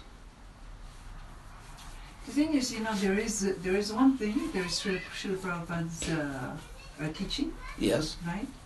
And there is his person, right? I value very much Srila Prabhupada's teaching. It has been my beacon, Right. for many years. And the way I live is because of those teachings. Right. The way I live with Gaudiya Math people, right? It is I've learned that from Srila Prabhupada. To respect all those people, that come near me, Yes. by karma, by mercy, whatever. Right. They come near me and they're teachers to me, right? And in an objective of me becoming Krishna conscious, which Yes. is very important. Yes. I mean, it's really important that I become Krishna conscious. Yes. It's extremely important for myself and for others, Right. right? And that is what Prabhupada has come to teach me. Yes. And But Prabhupada personally told me over and over and over again yeah. what the conditions were, for example, to work with the Gaudiya Math. And Prabhupada's vision was that, not only his vision, he constantly invited his godbrothers. He invited his godbrothers to work with him. Yeah. And it was understood that he was inviting them to work within an institutional framework because otherwise you can't really spread the movement, within an institutional framework in which he was the founder Acharya. That was his invitation to them. And actually several of Prabhupada's godbrothers told him that it probably would be good if we united in this way, but basically I would rather be a big fish in a little pond. I mean, they actually told him, well, I'm attached, I want to be the leader of my institution, and therefore I'm going to keep doing this. I think it would be amazing, it'd be very powerful for the world if the Vaishnavas united and worked together. However, Prabhupada's condition for that is they should accept what Krishna had revealed, namely that Prabhupada was the natural leader of the modern Gaudiya Vaishnava community. And basically, they rejected Prabhupada's invitation over and over again, because he invited them repeatedly. And that's okay. I'm not condemning them. I'm just saying that's the history. So to say that Prabhupada's preeminent position is just sentiment, what you're saying... No, I didn't say that. I didn't. Well, because I love my parents. Yeah. Like everyone loves their guru. Yeah. So what I'm... So what you have with Prabhupada is really very personal. What I have with Srila Prabhupada is very personal. And what, whoever, anybody has with Bodhian Maharaj or anybody else. That's is fine. very, very But personal. meanwhile, the world's going to hell. Not really. Yeah, really. Yeah, it is going to hell. What I mean is the Vaishnavas in this today- country, in France, Yeah. the Gaudiya Vaishnavas, all of them, Yeah. are totally insignificant in terms of their impact on France. I wouldn't say that. It's not true. Whatever, I'm talking about measurable influences, like, for example, if you ask people, if you survey the French people, what does Krishna mean to you? What percentage of French people... I'm talking about the real world. Mm-hmm. The real... I understand that all of us in France, you live here, I visit here, we have our beautiful moments, we meet someone, it's meaningful, it's spiritual. But when you see, that's what's really missing, frankly, in the Gaudiya Vaishnava world. All of it. I'm going to have you a story. What's it? When I joined, Yes. right, in 78, 79, our reputation was great. Yeah, Then we went on Sankirtan, yeah. and we ruined everything. Same thing in America. Big time. Same thing in America. That's what we did, right? So we stopped doing Sankirtan. Good for us and good for the people that we stopped doing what we're doing. And now, little by little, people, they see us differently. We don't have so many. I would say way over 90% of the French people probably have no opinion on us. If I actually go to Paris, if I go to different French cities, and I walk up to people and say, when I say the Hare Krishna movement, what comes to your mind? You see, the one thing that I find really about Gaudiya Vaishnavas in general, they're just not interested in being rational. Everything is anecdotes. I met a person. My impression is, it's like I want numbers. I want science. If you say that in this country, France, that we have any role at all, that a significant number of people even have heard of us or care about us or have a positive opinion of us, let's go prove that. Because my impression is it's not, because if you look at our centers, no one comes to our programs. Hardly anyone ever comes. People vote with their feet. And so I'm just up to here with the just almost like all-pervading irrationality of Gaudiya Vaishnavas. If you want to have a powerful movement, there has to be a center. You can say the center is Krishna, but ultimately in the real world, because I've managed large-scale organizations and Krishna consciousness. I'm not talking about my opinion or my feelings. I'm talking about in the real world. If you go to a good university and study organizational behavior according to very reliable investigations, under what circumstances do organizations grow, flourish? Is there unity? They don't split up. That's what I'm talking about. The real world. And in the real world, there has to be clear leadership. someone has to ultimately be the authority. Prabhupada made a very strong proposal, repeatedly, invited his godbrothers. I'm Prabhupada's representative, and what Prabhupada thought happens to match all of social science, all of history, and so to me, it's just practical. Now, if someone doesn't want to do it, they're not comfortable with that arrangement, I respect that. It is a fact. Can I just say one thing?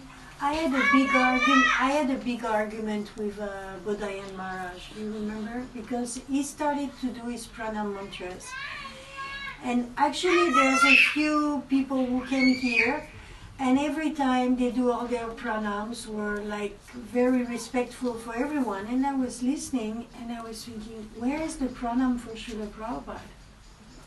And there was a small Vanchakalpatan Vyachak for Srila Prabhupada.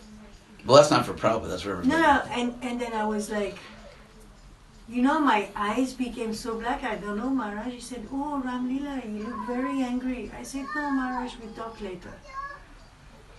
So then when he came to the house, I said, Maharaj, I want to ask you something because I know you sannyasis are very high personalities. I might say something that offend you, so do you accept me like your mother? I'm a woman. I'm a devotee should see every ladies like mothers. Can you accept me like your mother? And he said, why not? I said, no, why not is not an answer. You tell me yes or no. He said, yes, okay. I said, so as a mother, I'm going to chastise you now. Why you didn't give the pranam mantras to Srila Prabhupada? You were there. It was like, I said, that was with Madhusudan Maharaj also. One time he said, Shiva is God. I said, what Shiva is God? Where you hear this, But actually, it's nice also sometimes to receive them. They have some teachings to give, but they have this, for them the Senapati Bhakta is Bhaktisiddhanta, and then they don't want to accept the... That was always their position. Prabhupada is just one of my the... God, It wasn't the position sad. of Narayan Maharaj. No, Narayan Maharaj declared in Brazil that after it was I his Shiksha Guru. after I went to visit him, tried so hard to make peace. Querelle sans fin. This is, the No, whole thing, Narayan this ISKCON thing, No, it's not an ISKCON thing to me. When ISKCON, no. It's about being rational. When ISKCON is wrong, I say ISKCON is wrong. When ISKCON makes mistakes, I say ISKCON made a mistake. If some leader in ISKCON offends a Gaudiya Vaishnava Guru, I say, you offended a Gaudiya Vaishnava Guru. Okay. I'm not sectarian. I just know that Narayan Maharaj came to Brazil after I made so many efforts to befriend him, to help him, let's solve the problems. And he declares in my zone that all the ISKCON gurus are bogus, they just want money, they have no bhakti. This is after I tried so hard. Yeah, but that's what you say now also. What? You're also saying like in ISKCON, our ISKCON gurus, they're after money. That's what you I didn't say also. that. Yes, you did. When did I say that? Anyway, that's what happened. When did I say that? But you just said that. No. Did anyone else hear me just say that all ISKCON gurus just want money? When you were saying that the couple, this beautiful couple in America, they don't want this money. There are many preachers. I said it's a problem. I didn't say everyone. There are many preachers that aren't looking for money. When I used to go on Sankirtan, when I didn't do my quota, I couldn't see my kid. Yeah, it's true. I didn't do things that way. But there were gurus. Of course there were. Who were after money. And I criticize that. I'm not a blind cheerleader for ISKCON. So it is a fact. So he was. No. It's not a fact that every shock ISKCON guru just wants money. That's wrong. It's offensive. It's not true. Yeah. Not all of them, but he was talking many. No, he was not talking in general. He specifically said every ISKCON guru, all of them. Now, if you see, I look at the facts. Okay. I don't want to be sentimental. You have facts. Bring your facts. If he says something in the English language, I have a right to think he said what he said. Okay. I went time and time again. I was criticized by other ISKCON leaders. And I kept telling him, I'm here to make peace. Let's talk about the issues. Let's see how we can get along. He refused to talk about the issues. Over and over and over again, he refused to even talk to me. I came, I offered obeisances to him as a senior Vaishnav. I was respectful. I spoke to him nicely. And I just said, there's a problem, as you know. Let's talk about it, because that's what Rupa Goswami says. That's what Prabhupada says. You sit down and talk with mutual respect. Refused. Over and over and over again, he refused to talk about how we can improve the relationship. So Maharaj, I want to say something. One time I was... And I've got to go because I have to travel tomorrow. One time they prepared a dinner. One time I was very confused because I was hearing all this politics and all this, and I've been coming to Krishna consciousness very young. My parents are devotees and all this. Wow. Yeah, Kishori and Surabhi, maybe you know. Oh, yeah. Oh, my God. Yeah, of course. The third generation was going. Yeah. So anyway, so I was very confused, and one day I said, "Oh my gosh, Srila Prabhupada, please help!" And I opened the Srimad Bhagavatam, and there's in the story where Vidura is leaving the house. Yeah. Prabhupada writes in the purport that actually Bhishmadev and Vidura, they were both pure devotees, but they didn't get along. And in the purport he says, as devotees in the future we will see also some pure devotees coming in havocs having different point of view, but we all try to serve. I have always respected, when I translated the Bhagavatam, I sent all these volumes to Sridhar Swami as a gift. I had a very good relationship with him. Uh-huh. Against criticism in ISKCON, again and again, I went to Narayan respectfully, offering obeisances, saying, let's try to work this out. How can we be friends? He didn't want to talk about it. So I have always been an advocate of unity, of working together. But it can't be sentimental. There are certain facts of the matter. The thing is, we also have, if you want to Vidura and there is, times and times again that Narayan Maharaj says, Prabhupada is my Siksha Guru. He actually wrote it down 12 times. So there is... However, he preached things, including to my face, yeah, which were very much different from what Prabhupada preached. So it's one thing to say that Prabhupada's my Shiksha Guru, and then you get access to everyone, and everyone believes you're Prabhupada's representative. So I say he's a cheater. I'm not calling him anything. I'm simply... No, I'm not. I'm stating a fact. That I went to see him in Venice Beach, where they had a center there in Venice. He asked me, we were talking, we were friends. What are you doing? I said, I'm working on some writing based on Dhruva Maharaj. And he said to me, oh, we're not interested in these stories. Dhruva, Prahlad, we're not interested. We want to hear about Radha Krishna. Now, it's stated in Shastra that Dhruva and Prahlad were two of Lord Chaitanya's favorite stories, and he listened to them all the time. So Lord Chaitanya said these are two of his favorite stories, listen to them all the time, and another Vaishnav tells me we shouldn't listen to it. So in my mind, maybe I'm simple, I believe those two statements are not the same. We shouldn't listen to it. Lord Chaitanya always listened to it. So if someone actually accepted Prabhupada as a Shiksha Guru, they wouldn't go and they would, I think, in some ways act a little differently. I'm not condemning anyone. It's not my business. I'm not a judge of anyone. I'm just saying that if you really accept Prabhupada as a Shiksha Guru, then you present his teachings. But the thing is, what you're saying is we don't want to work with him. No, what I'm saying is, no, I'm not saying that at all. Okay. I'm saying I want to work with Prabhupada, and I want to work with people who accept Prabhupada. Mm-hmm. To me, my understanding of spiritual science, not sentiment. Confusion there, right? Because he's saying, I'm working with Srila Prabhupada, and they say, no, he's not working with Srila Prabhupada. If Lord Chaitanya does this, and he does that, and I say these are not the same, I'm pointing out a fact. Now, you show me how saying we don't want to listen to Prahlad and Dhruva, and Lord Chaitanya always listened, Now, maybe you can explain how they're saying the same thing. No, the only Maybe thing I can maybe explain, they are. I'm not saying, I'm interested in facts. My son-in-law has an opinion and I have a different opinion, which we still work together. One time Kishore. Yeah, you. But again, of course you work together. It's your son-in-law. I'm just making a simple point. Prabhupada trained me personally. Prabhupada gave me certain standards and boundaries. I'm working within the boundaries that Prabhupada gave me. I'm not against anyone. I don't hate anyone. I'm not saying that you're not going back to Godhead. I'm just saying that I'm working within the boundaries that Prabhupada gave me, and those boundaries happen to perfectly match my own understanding of what is necessary to create a powerful Hare Krishna movement that actually can change the world. That's all I'm doing. Not against anyone, I'm just following Prabhupada. And so that's the whole point, you see.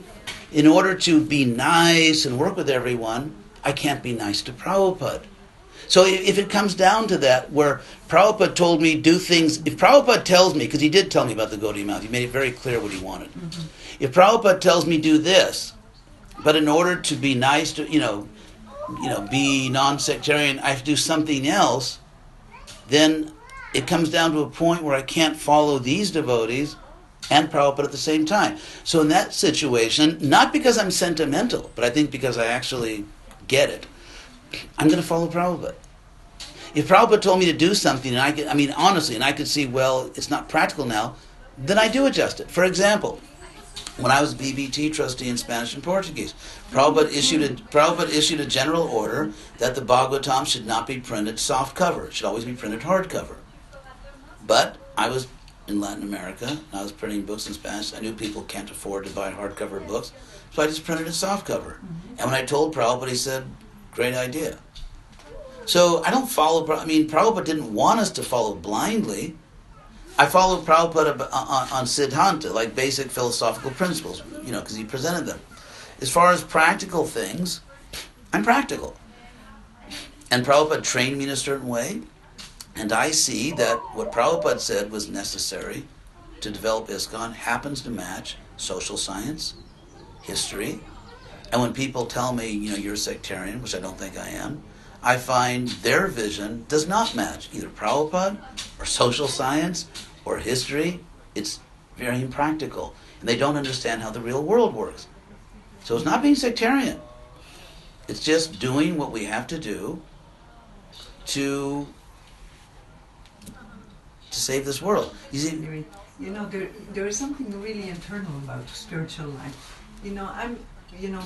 My spiritual beacon has always been Srila Prabhupada. When a person from the Gaudiya Math comes, I will serve them. If they give me a good tip, a good info, good whatever, I'll take it.